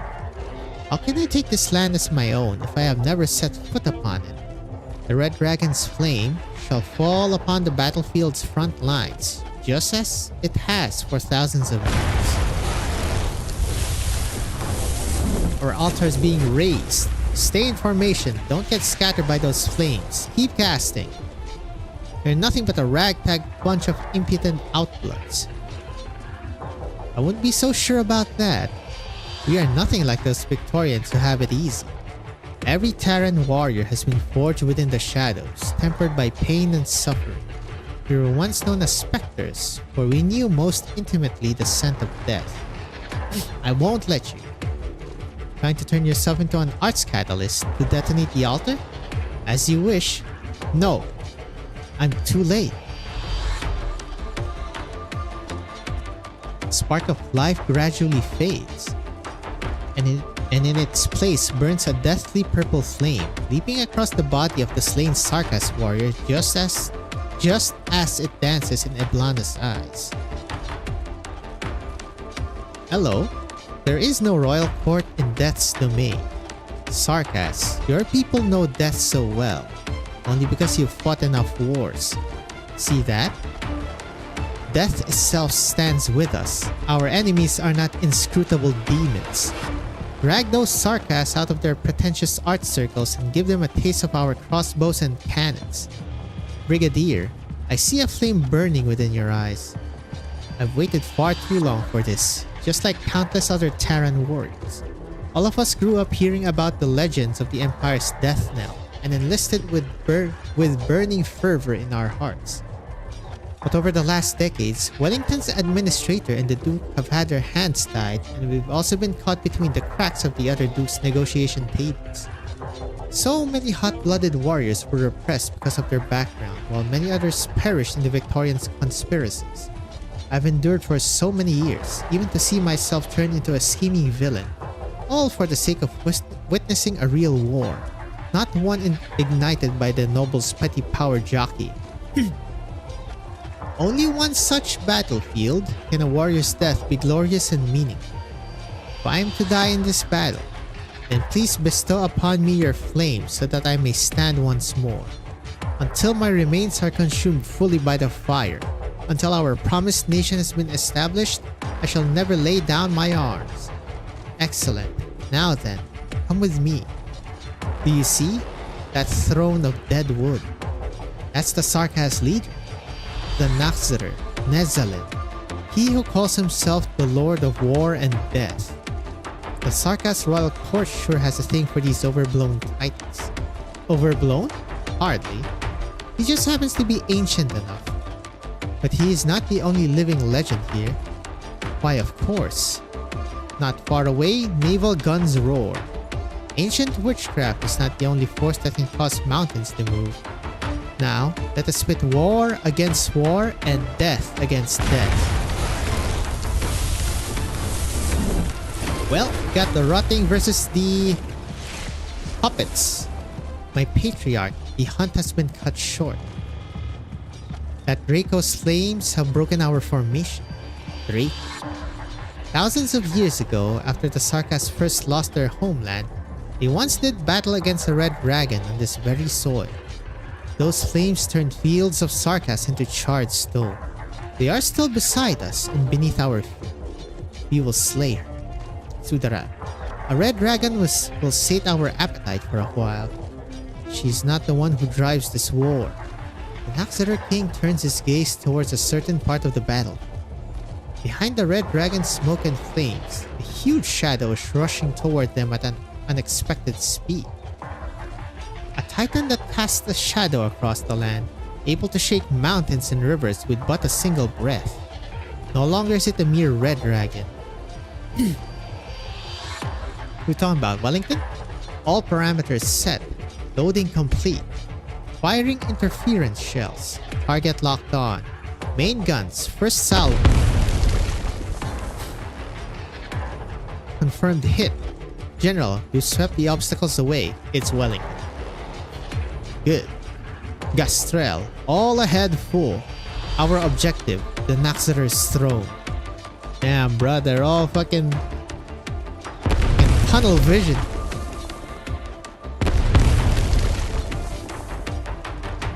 Huge ass scale war. The naval guns roar. Wellington is well acquainted with his most loyal subject, the oldest gun aboard the ship, that which assisted him in blowing open the gates of Ligneons. He killed the mightiest nomadic city on Terra. He pulled the spine from its corpse and made it a part of his warship. Afterwards, he took the Gastrel to many lands and conquered many foes. The arts orbs of Lithanian casters, the shields of Ursine vanguards, the golden blades of Sargonian assassins. He collected and modified the most valuable components of his enemies and placed them upon his flagship. But not for the sake of commemoration. Only those who have become weak and frail through the passage of time need to rely on these vestiges to remember the past. The Gastrel must step over the bones of his enemies, assimilating their powers so that it may become stronger. Only this way can the two of them defeat even stronger enemies together. Okay. Intercept them. The crystal barrier has been shattered. The enemy continues to advance. How they must long for death, using artillery fire to cleave a path. Wave after wave of cannon fire pours down onto the Sea of Originium. Golden fragments crack and split apart, revealing a gap within these congealed waves. How dare they approach us? A thick haze envelops the battleship. Countless Naxxter warriors land on its deck, the entire vessel enveloped in the glow of witchcraft. Rend, dismantle, corrode. The cadence of gunfire gradually slows. The hard steel hull is being digested, just like all other prey that has fallen into the Naxxter's art circles. Capture complete. Not yet. He lifts his scepter. Branches grow rapidly from beneath the throne, blocking the front of the Naxxter warriors. A shell lodges within the branches. A few seconds later, the shell explodes, tearing the branches asunder. For the first time since the battle began, the Naxxter's throne shakes. My patriarch, it matters not. From the thick haze of corruption, the warship slowly comes into view. Its outer layer flayed off by the corruption, almost half of its main and secondary guns disabled due to the bombardment of witchcraft shells. Only the steel frame remains shining, yet she is nevertheless still Gastrel, the mightiest warship in the land. And her master? The Sarkas atop the throne lowers his head, noticing a faint shadow among the crystal clusters. General, the Gastrel has successfully drawn the attention of the main Sarkas force. They didn't even notice that we were transferred from the main ship. Wait, something's coming in fast. Guardsmen, tighten your formation. A salvo of artillery fire. Only a few tiny twigs fall from the smoke and dust. The force that was enough to shatter those crystalline waves cannot even shake the figure floating in the air. The Naxater King casts his gaze down upon the commander at the center of the army. Not far behind the old feline, the bloodthirsty warship is waiting, eager to tear at his rotting flesh. Duke of Victoria. You have devoured many Victorians, General Duke. Whatever the title, they all tasted the same. Conspirators, merchants, but none of their warriors. They saw the battlefield as little more than a sandbox atop a table. The soldiers, mere chess pieces. War itself, only a tool for power and profit. How frivolous war was to them. But you are different. Your ship has also feasted on many enemies. Ursine, Lithanian, Gaulish, and Sarkas. I can smell their flesh. They have also been absorbed by the Naxaters. Sarkas, I've read plenty of records about you. The ancient Naxaters, with a tenth of the Victorian army's numbers, were able to halt their advance on Kazdel.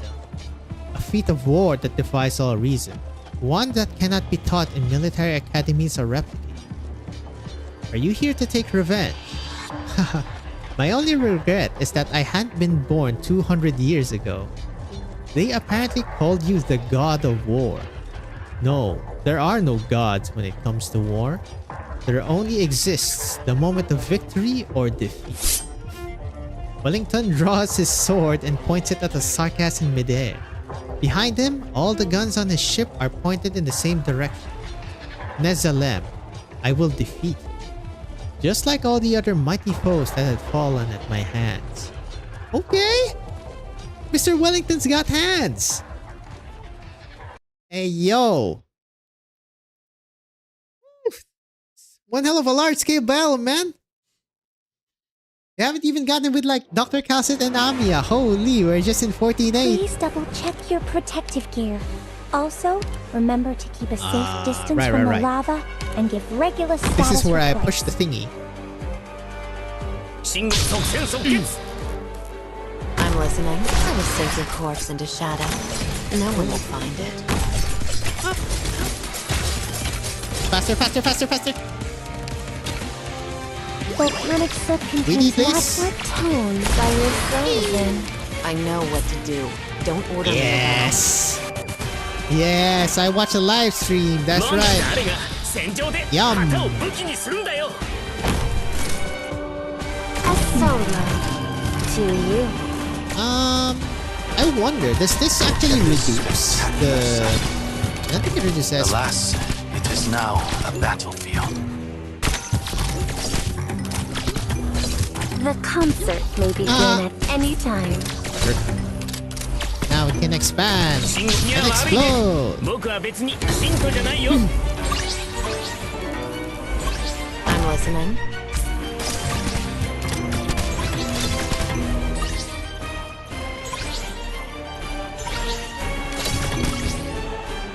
Wow. I guess I don't need you. No, I want Degan Pressure there. Oh, hello. God, I keep forgetting the name. You stepped into my Branch and bone bear leaves. Mounds and ruins. Well, so much for Chong Ye. Nah, maybe I should that. God, you hurt! Okay, I should have pushed you even further. The push here, yeah. Oh, ouch! Meet your death. that are So so you strong. Who says there's always a countdown? Not against Wishadel though. The brain rot begins. Well, not begins. It continues.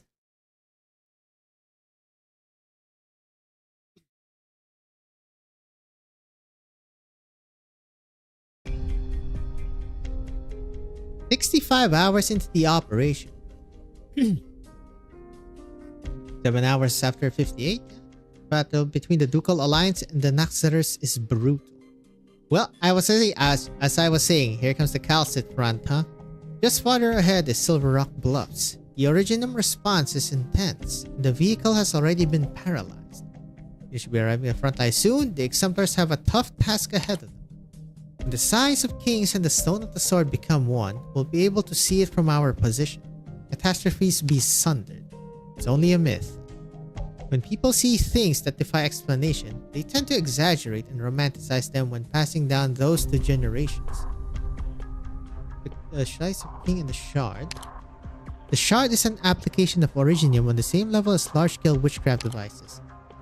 They should just expand this, you know, instead of retracting the fonts themselves. And the Size of Kings is able to neutralize certain Originium reactions. I see you've done your homework. Originium is often likened to a chronic disease. To this day, the people of Terra's best solution to catastrophes has been, and still is, to avoid them. It is incredibly difficult for people to directly intervene in the mechanisms of Originium. But the Victorians have long mastered these tools save themselves. The origin of the Size of Kings lies not in Victoria, right? Sargon. The first time I saw the Size of Kings was deep within the palace of the Shahanshah in Sargon. People regard it as a symbol of the Aslan's royal authority and believe that it can protect any settlement or city. This is indeed true. It's able to neutralize Originium reactions to a certain extent. Huh. Is this like the Civilite Eterna as well? Another Doctor's... well, not Doctor's Adventures. The Doctor's Civilization equipment stuff. Only to a certain extent, you don't seem particularly concerned about that caveat. That's right. No matter how much effort the Sargonian casters put into unearthing and retrofitting it, it was nothing but a former city defense device. During the era in which it was put to use, Originium was not yet widely available across the continent. I trust that it will be able to temporarily put a stop to Nanams and give the Perenmut spine an opportunity to take off. But it is not an inhibitor that can completely seal Originium activity. Have you been disappointed too many times over all these years? Doctor, from your current perspective, what do you think Originium is? A phenomenon brimming with the unknown? A resource to exploit? Or perhaps a source of disaster and disease? Well, all three combined. I can't say. I don't want to, because your answer would be all of the above. That's what I said. Come on, Cal. Originium has long been inextricably woven into everything we see. Our environment, our technology, our culture, and even our bodies. Wink wink. If a portion of a limb is necrotic, cutting it off might solve the problem. But what if the problem stretches from beginning to end? There are some people who see us omnipotent. Why are you looking at me? Doctor, you asked me if I've ever experienced disappointment. Okay. Okay. Just once. Hey yo. I allowed myself to become overly dependent on one person, made a series of poor judgment, and paid the price. Are you sigh? But it doesn't mean that I'll stop believing. It is difficult enough to rebel against the very foundation of our origins. To pin your hopes on just one technology or one person is utterly unrealistic. I mean, if I were in her situation, I'll probably do the same.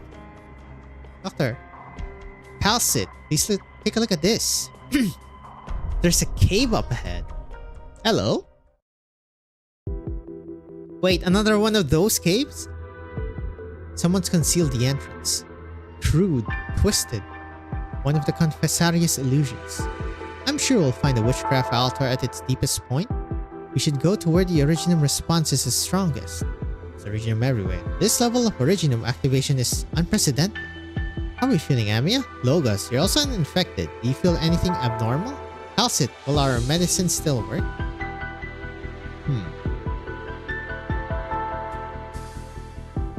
Go with Amia. No problem here, Doctor. We have more important things to do right now. I can tough it out. Under the influence of Amnanam, Originum will come closer to its true nature. Crystal clusters will emerge with all things, living and dead, at an increasing rate, sealing that data inside in an assimilated form. Originum can only store information within its own structure. As such, any assimilated individuals will completely lose the forms they had in life. It's Evangelion. Some may see this as nothing more than instantaneous decomposition. Just like those who die due to an oropathy outbreak. There are some parallels. In the case of these patients, after their consciousness disperses, their bodies will disintegrate into highly active originum dust over a period of time. Assimilation, on the other hand, condenses this entire process to the extreme. Though Xylan technology can only delay cell originum assimilation rate from reaching a certain threshold, we are not able to truly erect a barrier that can stave off originum.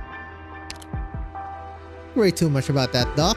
The originum saturation rate in our current environment is far from an extreme level. Our situation not extreme enough still?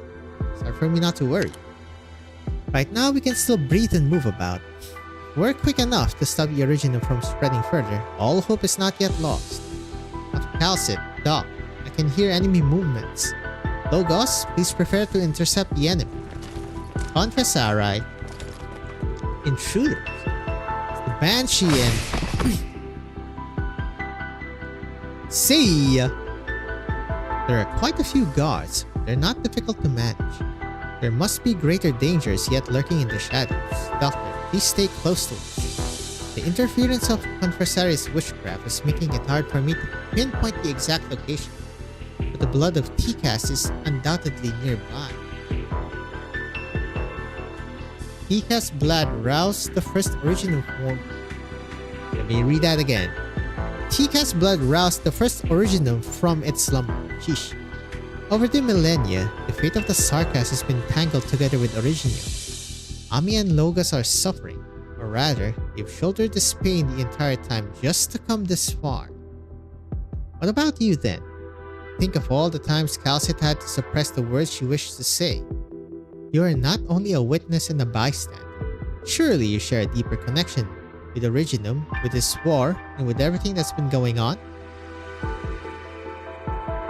What am I looking at? This is the blood of Tikas, Tukarael's obsession. This so-called pure blood is free from impurities. By itself, it possesses no inherent power. Amiya cut off its connection to the altar. Got it. Yep, just turn the switch. Wait? The Calcit? Monster, attack the corpse of that guard over there. Hello. There's another monster? No, there's more than just one. Altos defeated Confessarius guards weren't real guards at all. Near perfect replicas. Only he could decorate this cave to look nearly identical to a real altar. This was a trap designed to lure us in. Fucking Damasti, man. Amiya, get behind me. Monster stands in front of you, and you grip Amiya's hand tightly. The blood of Tikas is collapsing along with the entire altar, the surrounding rock walls pressing even closer. Every time, it's the freaking Damasti. Where's the other one? The illusion is no more, but the shifting terrain is real. The real altar must still be functioning. Originum continues to grow, and it will soon consume everything you see. Doctor, this is the Confessari's den. You seem to have fallen to the deepest levels of the false altar. The Originum was shifting too fast, and I only had time to grab onto it. I don't know where Dr. Calcit and Logos are. There's too much Originum here. Too much information. I can't sense them at all. They're probably far away by now. The enemy wanted to entrap us. They wanted to stop us from destroying the altar. But you might still be the Confessari's real target. What they want is the King of Sarkans. The ground is still shaking. Are the crystal clusters still spreading? Wait, that's... Up, there's the Chimera. A monster suddenly crawls forth from the Originum's depths. The horns of a Wendigo, the body of a gargoyle, the flames of a Diablo. You have seen these before in the Confessari's stone sculptures of the various Sarkas tribes, but never before sharing the same body. His emotions are chaotic. I see only memories, fragmented, blurry, and mashed together. Amiya, over there! With the insectoid-like wings, though. There will be many more, Doctor. This is the cave that gave birth to them. The Confessari sculpted them from Sarkas' blood and Originium, and gave birth to these creatures. Amiya.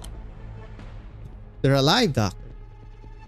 They aren't chunks of rock or constructs of witchcraft. They are living beings. But they obey only the call of the Confessarius. They do not feel any pain, nor do they cry for their fate. People would normally call these creatures monsters. That's right, monsters. This Sartusaj, nope, it's Salus. Or alternatively, chimeras.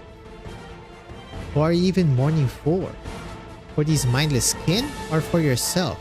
The chimera forced to wear a crown.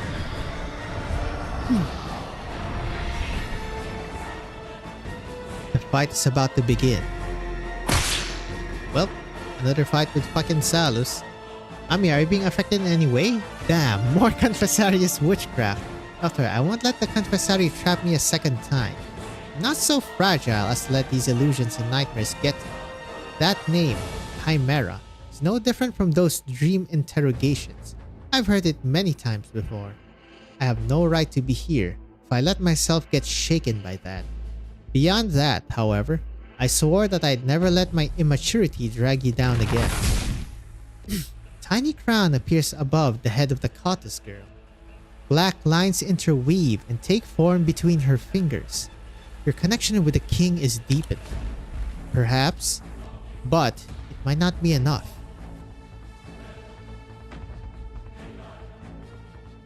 Paid up. New music as well? Amiya.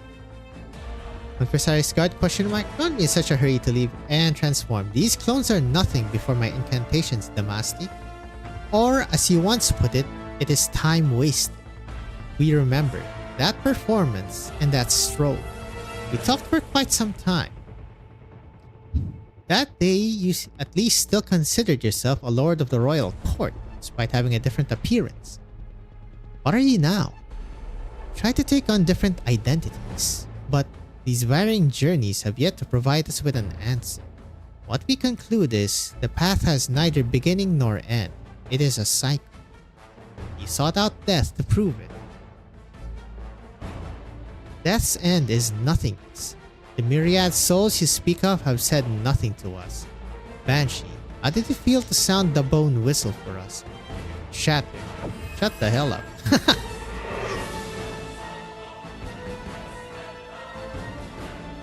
There's no end to them. This is all you can muster? You've lost a lot of bite after your first death. The clone, destroyed by the incantation, does not dissipate into nothingness as before. Instead, the body simply collapses, sinking into the Originum tides until it quickly disappears without a trace.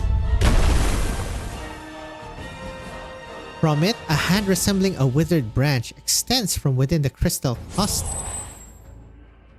Sudaram. Hello. Question mark. Banshee, you once killed me as well.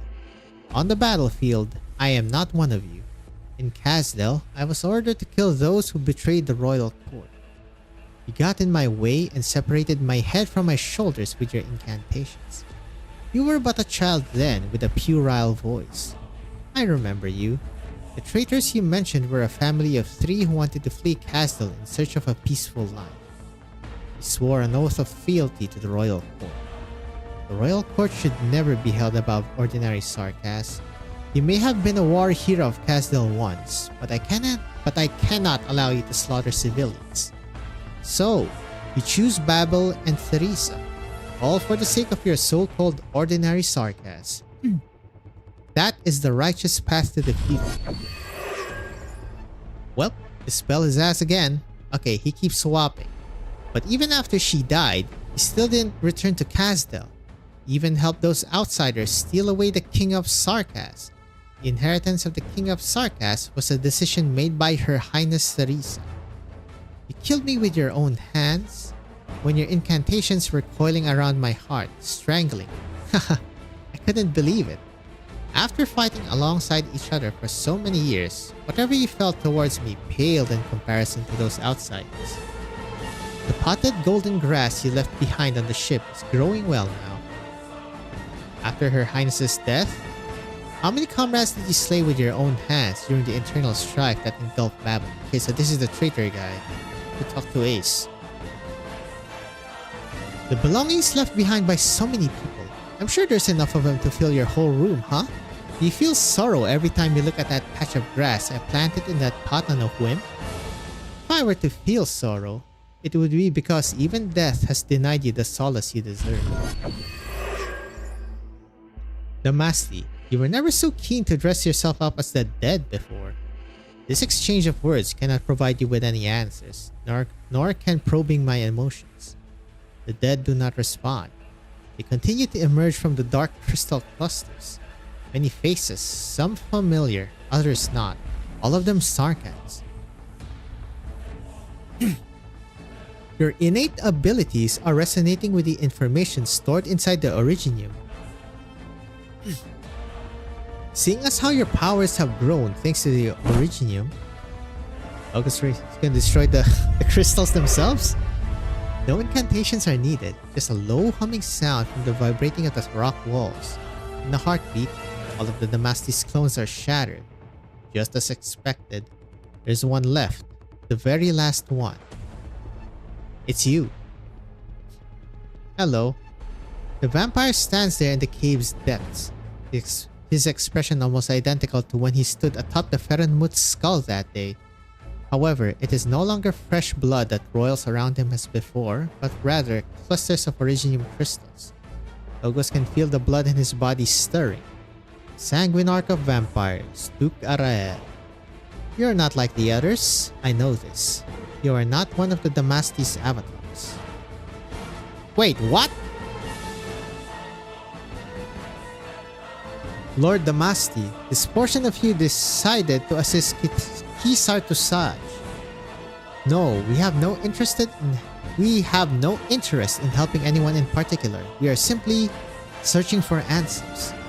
Halcid, we have met you before when the Sarkas were not yet Sarkas. You walked across us. I have no recollection of any such meeting. At that time, we were unable to speak. And then, the first king of TCAS came in contact with Originium. That was our first awakening. The first individual rose up from among us. We felt one among us. We have existed from an unknown amount of time before that. But it was only at that moment when we became aware of our existence. So they're like the oldest. It seems. Because we began to think, evolution happened.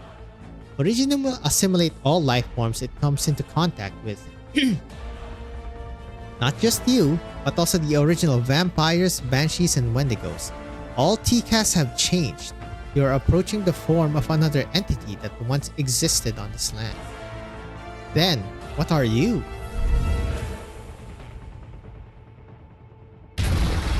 Howls agitatedly. It seems extremely averse to seeing another self.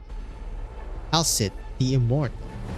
Do you still remember what you looked like at first? The immortal is a figment of certain people's imaginations and a misrepresentation of myself. Time leaves its mark upon me all the same. The original entity by the name of Calcit has long been lost beneath the golden sand. But you are still yourself. We were watching as you were reborn at Theresa's side. You are different from your previous self, from your appearance to your personality. We are used to constant change for the sake of survival. Among the Sarkas, the Damasti cluster is unique.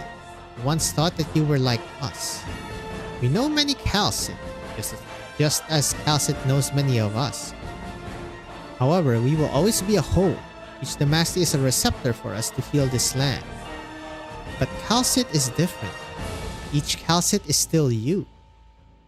I do believe that to be true. Why? Is it the inheritance of memory that makes you so persistent? Memory can be easily tampered with and implanted. This we know, for many long-lived beings have tried such methods. Such immortality is nothing but an empty lie. Then, is it some kind of duty? I won't deny that my life has been duty-bound from the moment I was born. Looking back, I don't think I've ever truly been alive. The substances that make up your body have all been replaced. The memories inherited from your previous selves are unreliable. The mission imposed upon you may not even be your own. Calcit, what is it that has kept the continuity of you across these thousands of years? A name. A unique name or a title? Is it a question that so many emotionally deprived sarcasts would be keenly interested in? This name has many meanings. The person who gave me this name and the people I care about are now in danger. This isn't the time for us to be having this chat. We did not expect you to be this sentimental. Monster? Get his ass. Excited how? Alright, let me go to the bathroom. Whenever there's an avalanche in Reac, I always free my schedule to test my skills there. It's a rare form of recreation for me. Apparently, Rhodes Island won't be dull in that respect. At the very least.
Okay.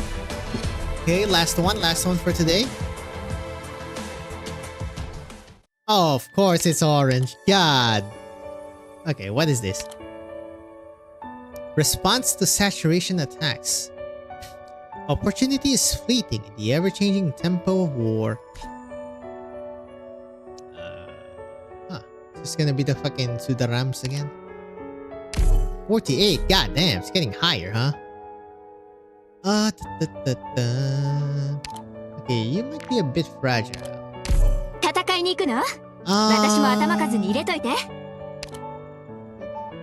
Okay, Nightingale. Is this scared. I'm scared. I'm scared. I Nightingale.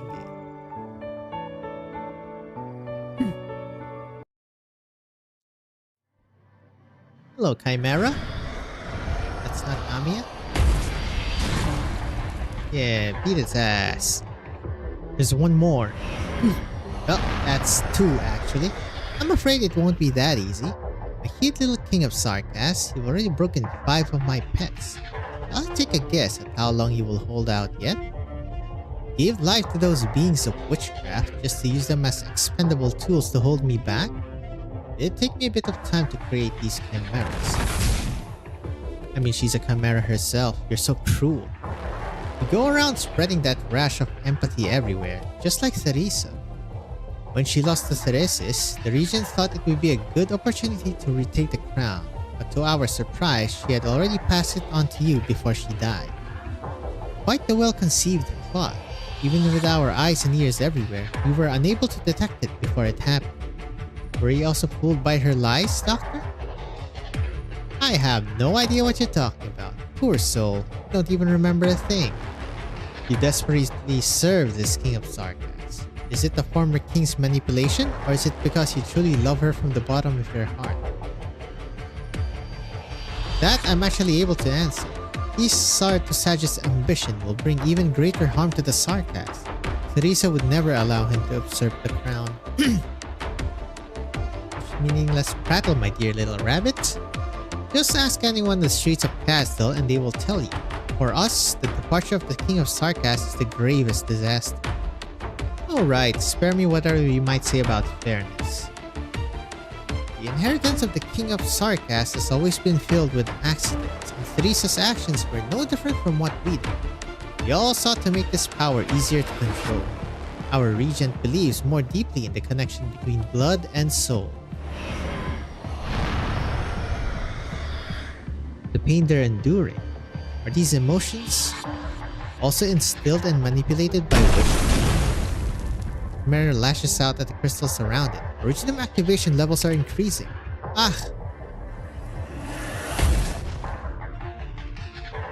Amiya, the Originum activation levels are changing extremely quickly. Doctor, you don't need to worry. I can get accustomed to this confessarious witchcraft. Over the last few years, I've been learning. I remember all the treatment methods Teresa taught me, as well as all the instructions I've received from Dr. Calcin. I can feel the connection between me and the King of Sarkas. It has not left me. It just hurts a little bit, that's all. Utterly meaningless. Go now.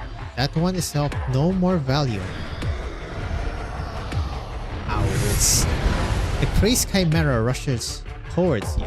From Chernobog to Londinium, you've encountered all forms of foes, some of which defied your wildest imagination. The enemy before you looks like the most formidable of all. It is the product of the Confressary's manipulation of blood, combined with the ultimate embodiment of Sarkas' physical strength. Salus said the Sarkas are much stronger than Kotuses, but you know that even Amiya's body is vastly stronger than yours. And yet, you still have an advantage. Something sets you aside from others, something that makes you one of a kind. I won't let you. Black lines of the Sarkas King run through the chimera in front of you. But the claws of another chimera are about to reach your head. It's almost time. Take a small step back. Chatting it up. Crystal clusters are violently multiplying at the position you stood just a moment ago. One after another, like flowers brought into full bloom through arch. Sharp stones tear the ground and rock wall. The same is also true for the chimera closest to you. Its massive body crashes to the ground. Originum dust kicked up in every direction, rubbing and colliding, exploding in a dazzling gold. Just as calculated, the surrounding Originum rocks have reached a critical point of collapse, overcharged by witchcraft energies. A mist of fine crystals rains down onto your mask. You gaze upon them, harboring no ill sentiment whatsoever. Originum will never harm you, and deep down, you realize this once again. But the same is not true for others. An instinctive fear swirls in the eyes of both Amiya and Salus. Amiya approaches you steadfastly, while Salus shows a hint of hesitation. And it was in that moment, just one brief moment, fine. My hands and feet. Banshee. Salus is about to let out a scream, but the ensuing incantation preemptively seals her power. Her voice is grating to the ears. You spend too much time playing with pelts while knowing nothing about weaving a stanza. Amiya, it's time. Right. Salus. Black particles no longer revolve around you, but instead form into a sharp sword. You cannot help but to look into the face of the blue-haired confessaries. Her emotions have almost faded away, as if already having made peace with the imminent fatal blow. So, this is it. The King of Sarkas' verdict. You. Don't misunderstand. I did everything I could to try to survive. I failed to recapture the King of Sarkas for the leader. I made a grave mistake. Which is why I was deceived by the cunning pest beside you. For the sake of this life, I should try to atone for my sins. Is that it? You were willing to sacrifice yourself for Kisar Tosage's plot. He is our father, our progenitor. Disobedience is not an option. Oh, that smirk. I truly hate Kisar Sinag, and I hate you too. Why do you choose to resist? Amiya, are we not just chimeras implanted with hope? Obstruct. Under this spell, the exploding blood mist is blocked by an invisible force. Shortly afterwards, the blood mist that obscured your view gradually dissipates, and silence falls over in the entire cave. She got away. She galvanized the blood dripping from her wounds. She would have no means to fully resist my incantations. Such an action would only tear her further apart. As long as Salus is not killed completely, she will find a way to escape. You heard her say it herself. She sees this life as precious. And where do you think she'll escape to? Her mission is probably to safeguard the blood of Tikas, right? Since she could not stop us at the fake altar, she would definitely return to the real one. The way forward is clear now. Logos, I assume you already left a tracker. I have met your expectations. I understand your plan, Doctor, but it's far too risky. I can't approve of what you did then. If you try pulling a stunt like that again, I'll get angry. I'll keep that in mind, but we don't have the luxury of time. That's right, we need to pick up the pace. Cosset stares at an object on the ground. You recognize it as the Confessarius mask left behind by Salus as she fled. He underestimated Kisar Tosage. Previously, he suddenly appeared before me and Shiny, kidnapped Nightingale, and revealed his intent to usurp the King of Sarkas. He has been lurking in the shadows for thousands of years for this moment. He would certainly not make any rash moves until his goal is accomplished. He wanted others to think that he was solely after the Black Crown. Snatching the crown is not the end. What does he plan to do with it? The King of Sarkas is a neutral force. Whether it heralds the arriving of calamity or averts it depends on the wielder. Which is most likely why Kisar Tosage seeks the crown.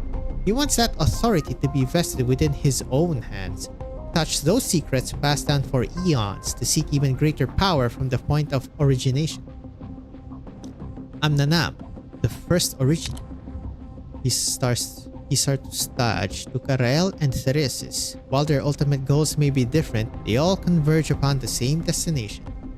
The Sarkas have always been deeply influenced by Originium. I fear, however, that this influence is being directed on purpose, or that it is uncontrollably penetrating into a deeper level. Huh. Ow, I think I'll be fine. Your physical condition has stabilized. Logos says that the lingering traces of Confessarius witchcraft have already dissipated. Thank you. You have cracks in at least 3 rings. It's nothing serious. Just some battle damage, that's all. Smiley face. The rings aren't the problem, Amiya. Since the battle for the command tower started, don't you think you've been taking on too many memories and emotions? Those aren't going away. It's your own psyche that is tearing these rings apart, and no instrument is enough to contain such a torrent of emotions. The rings can't, but I can. I'm not just an instrument. Those emotions were forced on me by someone else, yes, but I chose to reach out to them, to experience them, to feel them. If I said it wasn't painful, that'll be a lie. I don't want to deceive anyone else or myself by acting as if that pain doesn't exist. But I've pretty much gotten used to it. It's like wading through a swamp with a heavy load on your back. Amiya, I'd recommend reinforcing those rings. No. To save even more people, I need even more power. I've told you again and again that this is what I wish for. Okay, conviction. Doctor, how's Amiya doing? Not ideal, but she's managing to stay in control. The solutions we have for all these problems are only stopgaps at best. That feeling of seeing yourself and everything around you sliding into the abyss is no less harrowing than physical illness or pain. can't change the fact that she's infected. Only I could cure her. Amiya is unwavering. When Her Highness Teresa brought her before us for the very first time, she was but a child. I still remember her gaze lingering on the feathers on my horns. How did she react? How did you react? Even I found myself somewhat shocked. There's no fear in that child's eyes, only a friendly curiosity. I was planning to take a step back like Scout and the others, but Amiya actually came up to approach us herself. That was a time when a good chunk of Babel's core members were Sarkans. We had horns of all shapes on our heads, some more imposing than others, and there were crystals all over our bodies.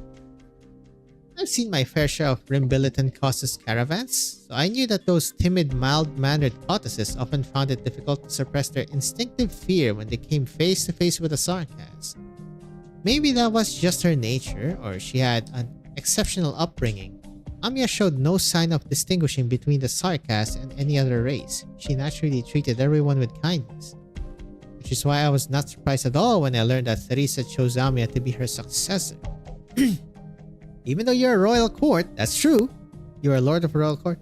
You were in support of Amiya inheriting the title of the King of Sarkas. For me, that wasn't even the most difficult part of the decision. Doctor, I just ran into some old friends. Among them was one of my former Babel comrades whom I killed with my own hands. What? Why? After Her Highness Teresa's death, a rebellion broke out on Rhodes Island. Oh, hello. A number of Babel members refused to give up on the war. They and a number of Sarkas warriors decided that we ought to take revenge and return to Castle to reclaim... Okay, so it's the gargoyle? But the more extreme among them. They proposed to kill Amiya. They want to lash out against Calcid. The team that once belonged to the King of Sarkas turned completely away from Castle. They saw this as a despicable theft, an unforgivable betrayal. Dr. Calcid, along with the non-Sarkas members of Babel, were seen as the culprits. All of them used to belong to Babel. Many of them truly believed in Teresa and were willing to lay down their lives for her and Babel's ideals. The man I killed almost lost his life at the hands of a military commission caster. I saved him, only to take his life later on. It's taken a heavy toll on you. Must be suffering.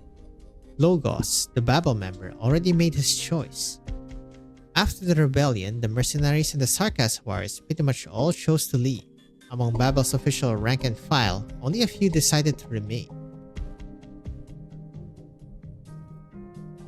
Babel was no more, and Dr. Calcid forbade anyone from mentioning the King of Sarkas.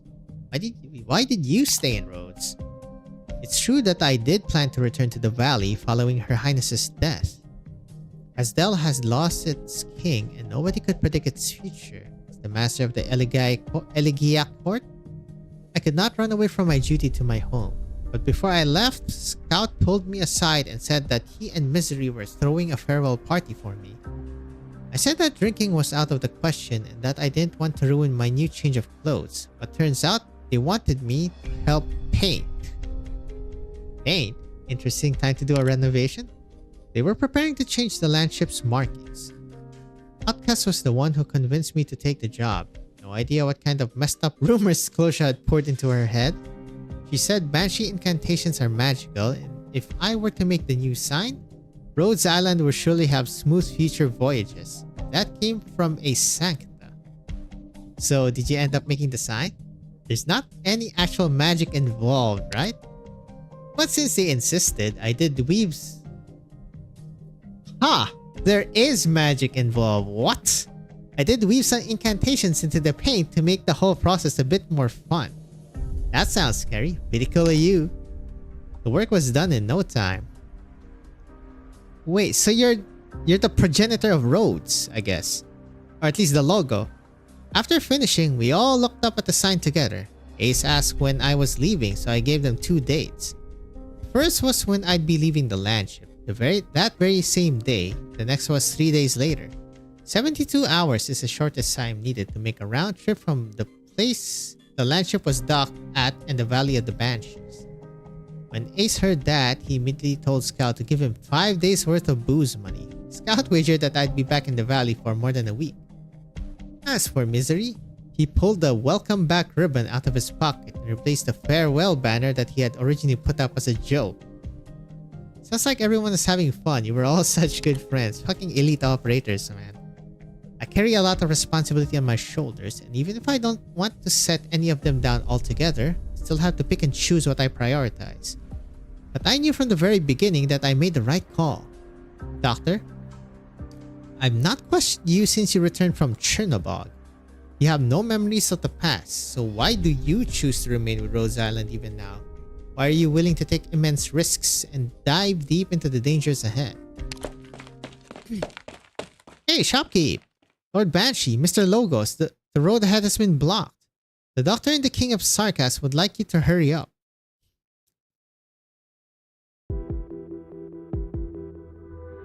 A newly formed rift. This huge rift suddenly appeared out of nowhere. Blue-haired Confessarius went through it, so we're definitely on the right track, but right now, the Originum is reshaping the terrain with increased frequency and severity. I can feel it. I trust that you can as well, Amia? The ground is trembling. The Sarkas's emotions are resonating violently with the Originium. The rage is gathering, and it shakes this land like a storm. The blood of Tikas is used in tandem with Amnanam. The battlefield itself becomes an art circle of colossal proportions. The original arts of the rampaging Sarkas are amplified, and in turn, that increased power promotes the spread of Originium. A similar situation took place thousands of years ago. The Sarkas acquired witchcraft through Originium, and through witchcraft, Amnanam was awakened. In the centuries to follow, violent storms flayed the land and great fissures cut deep into the earth. The Originium have almost completed its mission of devouring everything. Were you able to stave off the end of days? You managed to stop things from getting worse? That's not something I can do. Or should. The war ended before Originium could completely engulf the land. The Elders, the Ancients, and the Sarkas all suffered losses so grievous they were unable to carry out any more large-scale conquests. At least for the time being. War knows no end. Well, they all got blocked by Originium, I guess. Response to saturation attacks. We still have the aft. Good. I suppose you've already got a plan.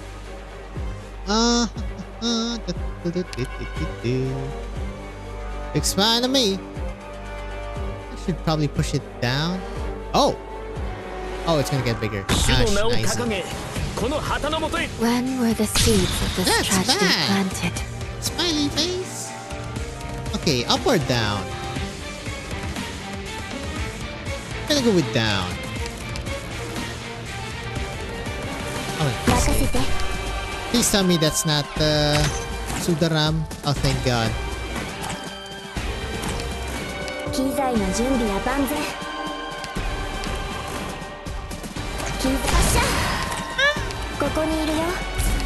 Oh wait, why did I? Never mind.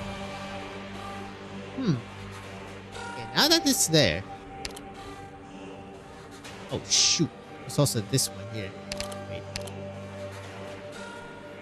I'll make it Volcanic as easy as soot contains possible. lots of originium particles. Let's not stay too long. Pointing down. I'm listening. Yeah, Don't try to sink your corpse into shadow. there's a lot. Oh, hello.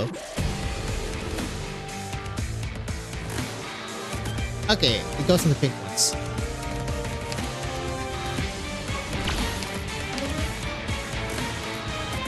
Very bad!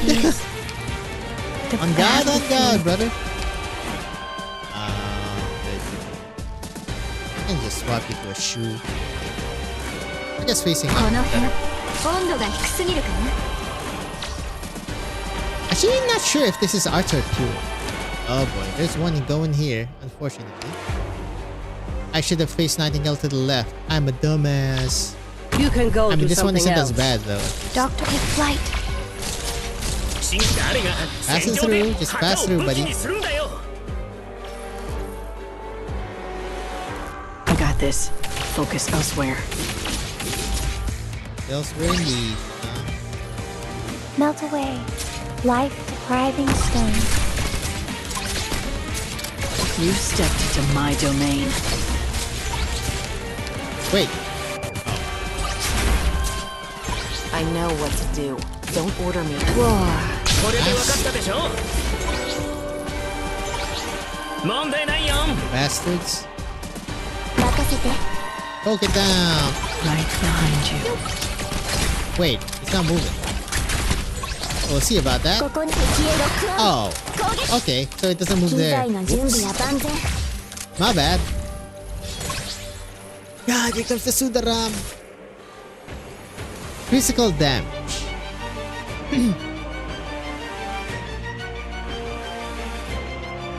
It hits everyone getting hit by pollution. Gotcha. So he's physical. So my Nightingale is Garbanzo.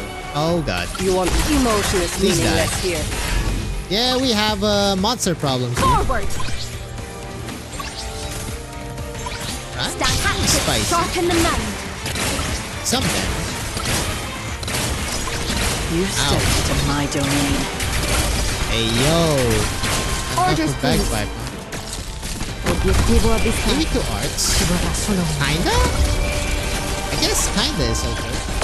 Ow! Whoa, whoa, whoa, whoa, whoa, shoot. I plant you now. Blaze died. Nani? Plenty for everyone. Ain't no way. These guys hurt, man. Ow. Meet me? Meet your death. Ow.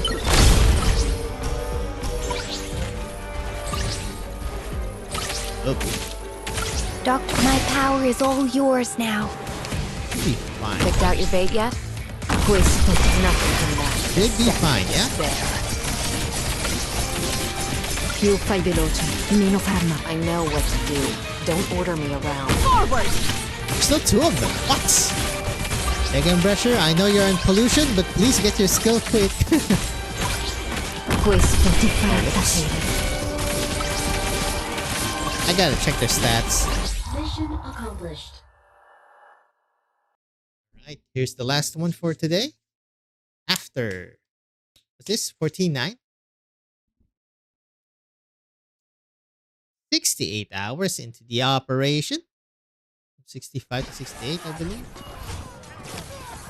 Smoke and thick fog tug and tear at one another.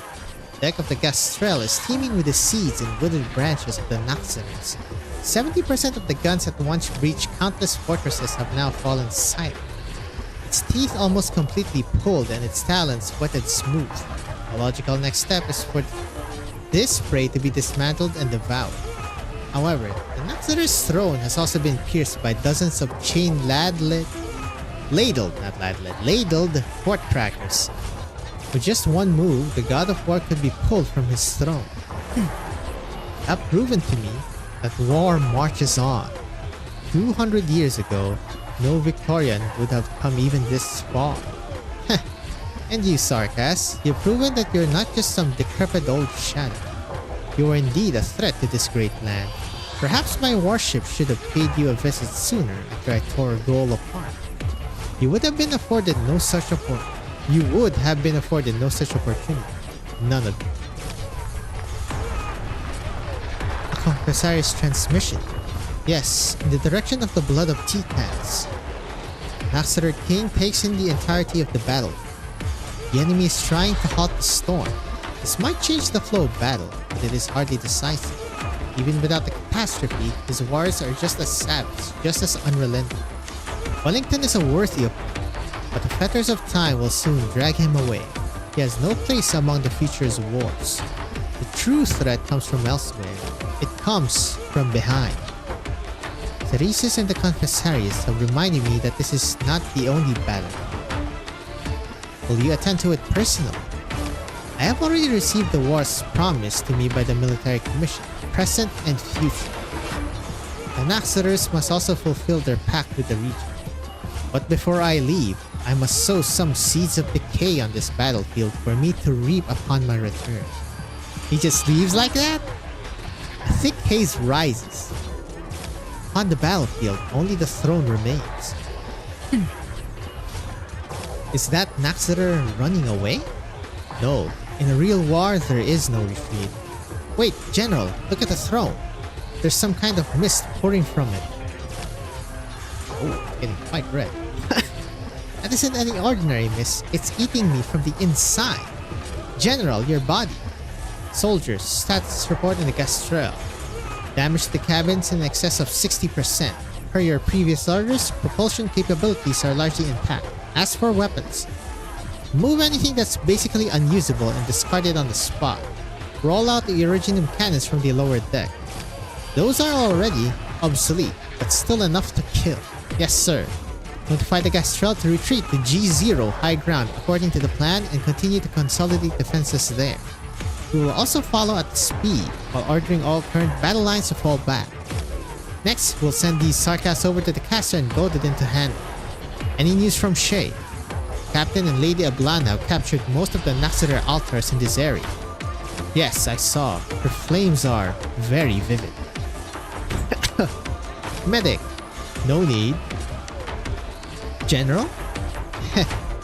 A battle with no decisive conclusion will not be my last. He just stands there. What a Chad. Or dumb. Both can be true. Alliance Fleet Command emergency transmission. 3 minutes left. Should be able to hear gunfire from our current position. Yes, Your Grace. Wellington's column is not far from ours, ensuring we'll be able to provide mutual support. This battle will determine Victoria's fate. Indeed, if all goes well, then we'll be able to end this meaningless stalemate as quickly as possible. Those eyes truly burn with a lust for battle. Do you think he has any ulterior motives? For 2 decades, my desk has been filled with intel related to him, along with its response proposals. As of late, these reports have been updating a dozen times a day. The true struggle begins after the Sarkas have been dealt with. But at this moment, Wellington isn't the only one who needs a decisive victory. The time has come. The assault is about to commence and he has never failed to be punctual.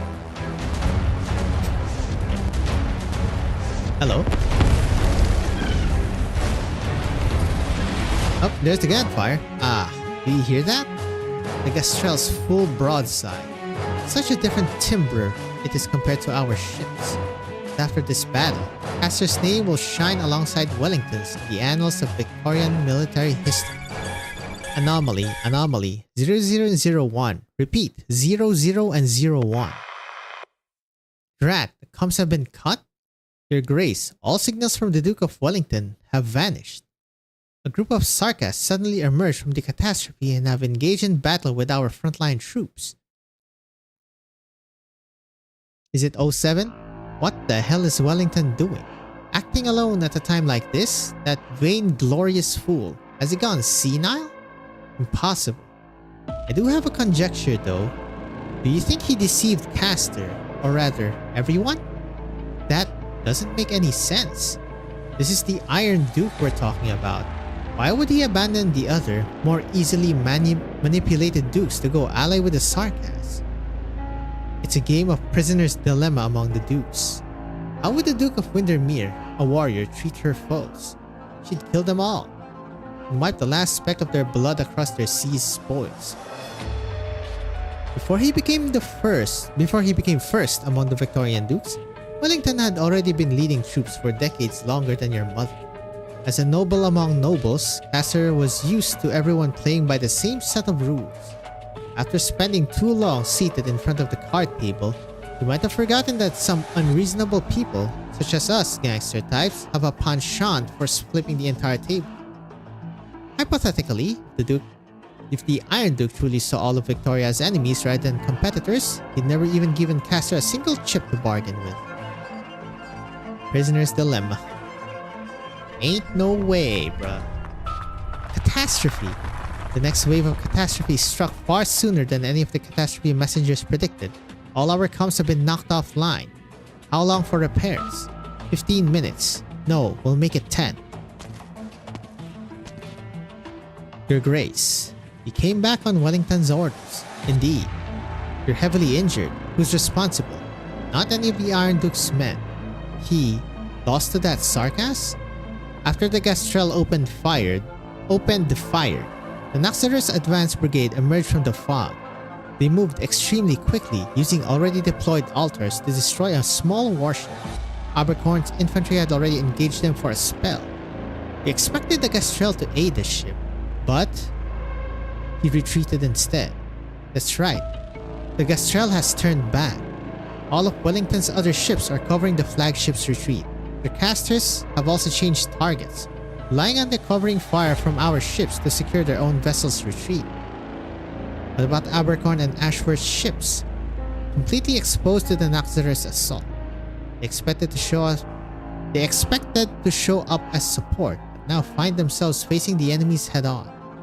Wellington's ships have completely blocked off the retreat. He's even trying to push Abercorn and the others towards the front lines. It won't be long until the remaining Alliance forces are wiped out and become sustenance for the Naxxras. Your Grace, the Alliance forces dispatched in the heart of the battle has collapsed, and the Sarkas will soon return to the rear when we're situated. The plan to cut off and encircle the Sarkas has failed. We're at risk of getting surrounded ourselves. At risk? No, it's already too late. What's enveloping us is much more than the catastrophe. Naxxras. The signal's back online, and we run into a large contingent of Naxxras. No, it's an entire army. There's another force approaching from the right.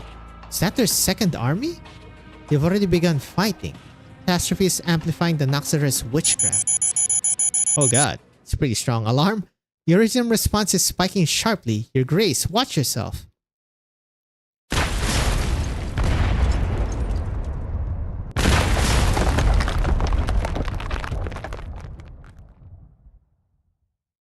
Troops on the battlefield still able to receive any feeble signals at all simultaneously are sent a staticky message. The Glorious has been confirmed destroyed. Oh, hello.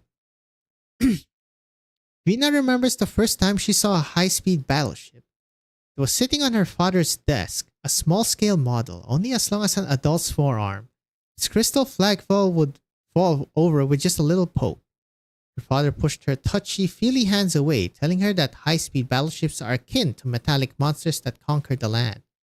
They, like the indomitable city of Londinium, were the crowning jewels of Victoria's industrial technology. Alexandrina, when you are older, I will take you aboard the newest battleship. You will see for yourself. Many years later, when Vina did in fact see one, it was only upon the battlefield. Be it Windermere's, Casters, or Wellington's warship, they were so majestic that the people standing beneath them were mere specks in comparison. But at this moment, the broken warship in the pawn of the colossal original wave before her seemed to have reverted to the tiny toy she played with in her childhood. Well, that original wave crushed the Glorious into pieces. My eardrums are still aching. Sound of a warship being destroyed. I doubt there's anyone nearby who didn't hear it. The Duke driving that huge thing is dead, just like that? Yeah. Hey Dagda, you better not shit yourself. You're the one whose hands are shaking. You've been quiet this whole time, Dagda. What's on your mind? They made an example of the Duke of Castor at this critical juncture. Oh wow, you're playing that song. Sarkas's intentions are all too clear. What might that be? A warning? No, it's a message. A message that the Sarkas are about to launch an all-out attack. Inform all our comrades and prepare for the next assault. The Duke of Castor's not dead. Horn, our morale's completely shot right now. That was quite the commotion just now. Nobody has ever seen anything like that before, including us.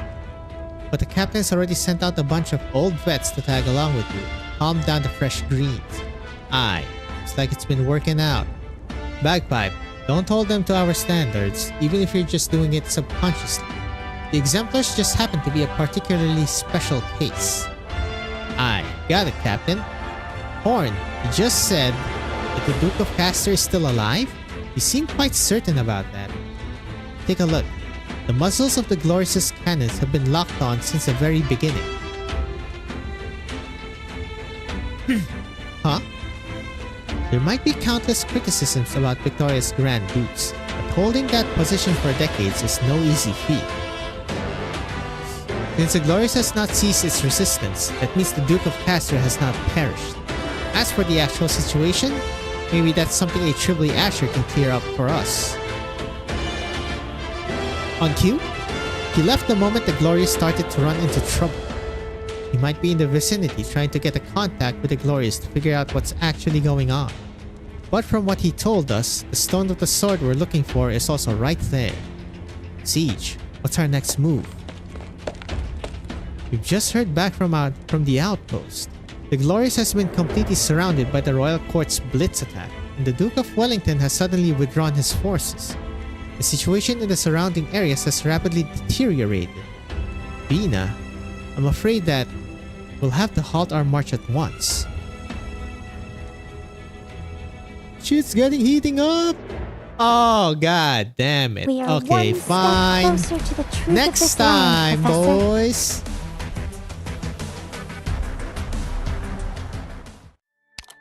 Of course, it's one of these. This is what chapter is it? 11.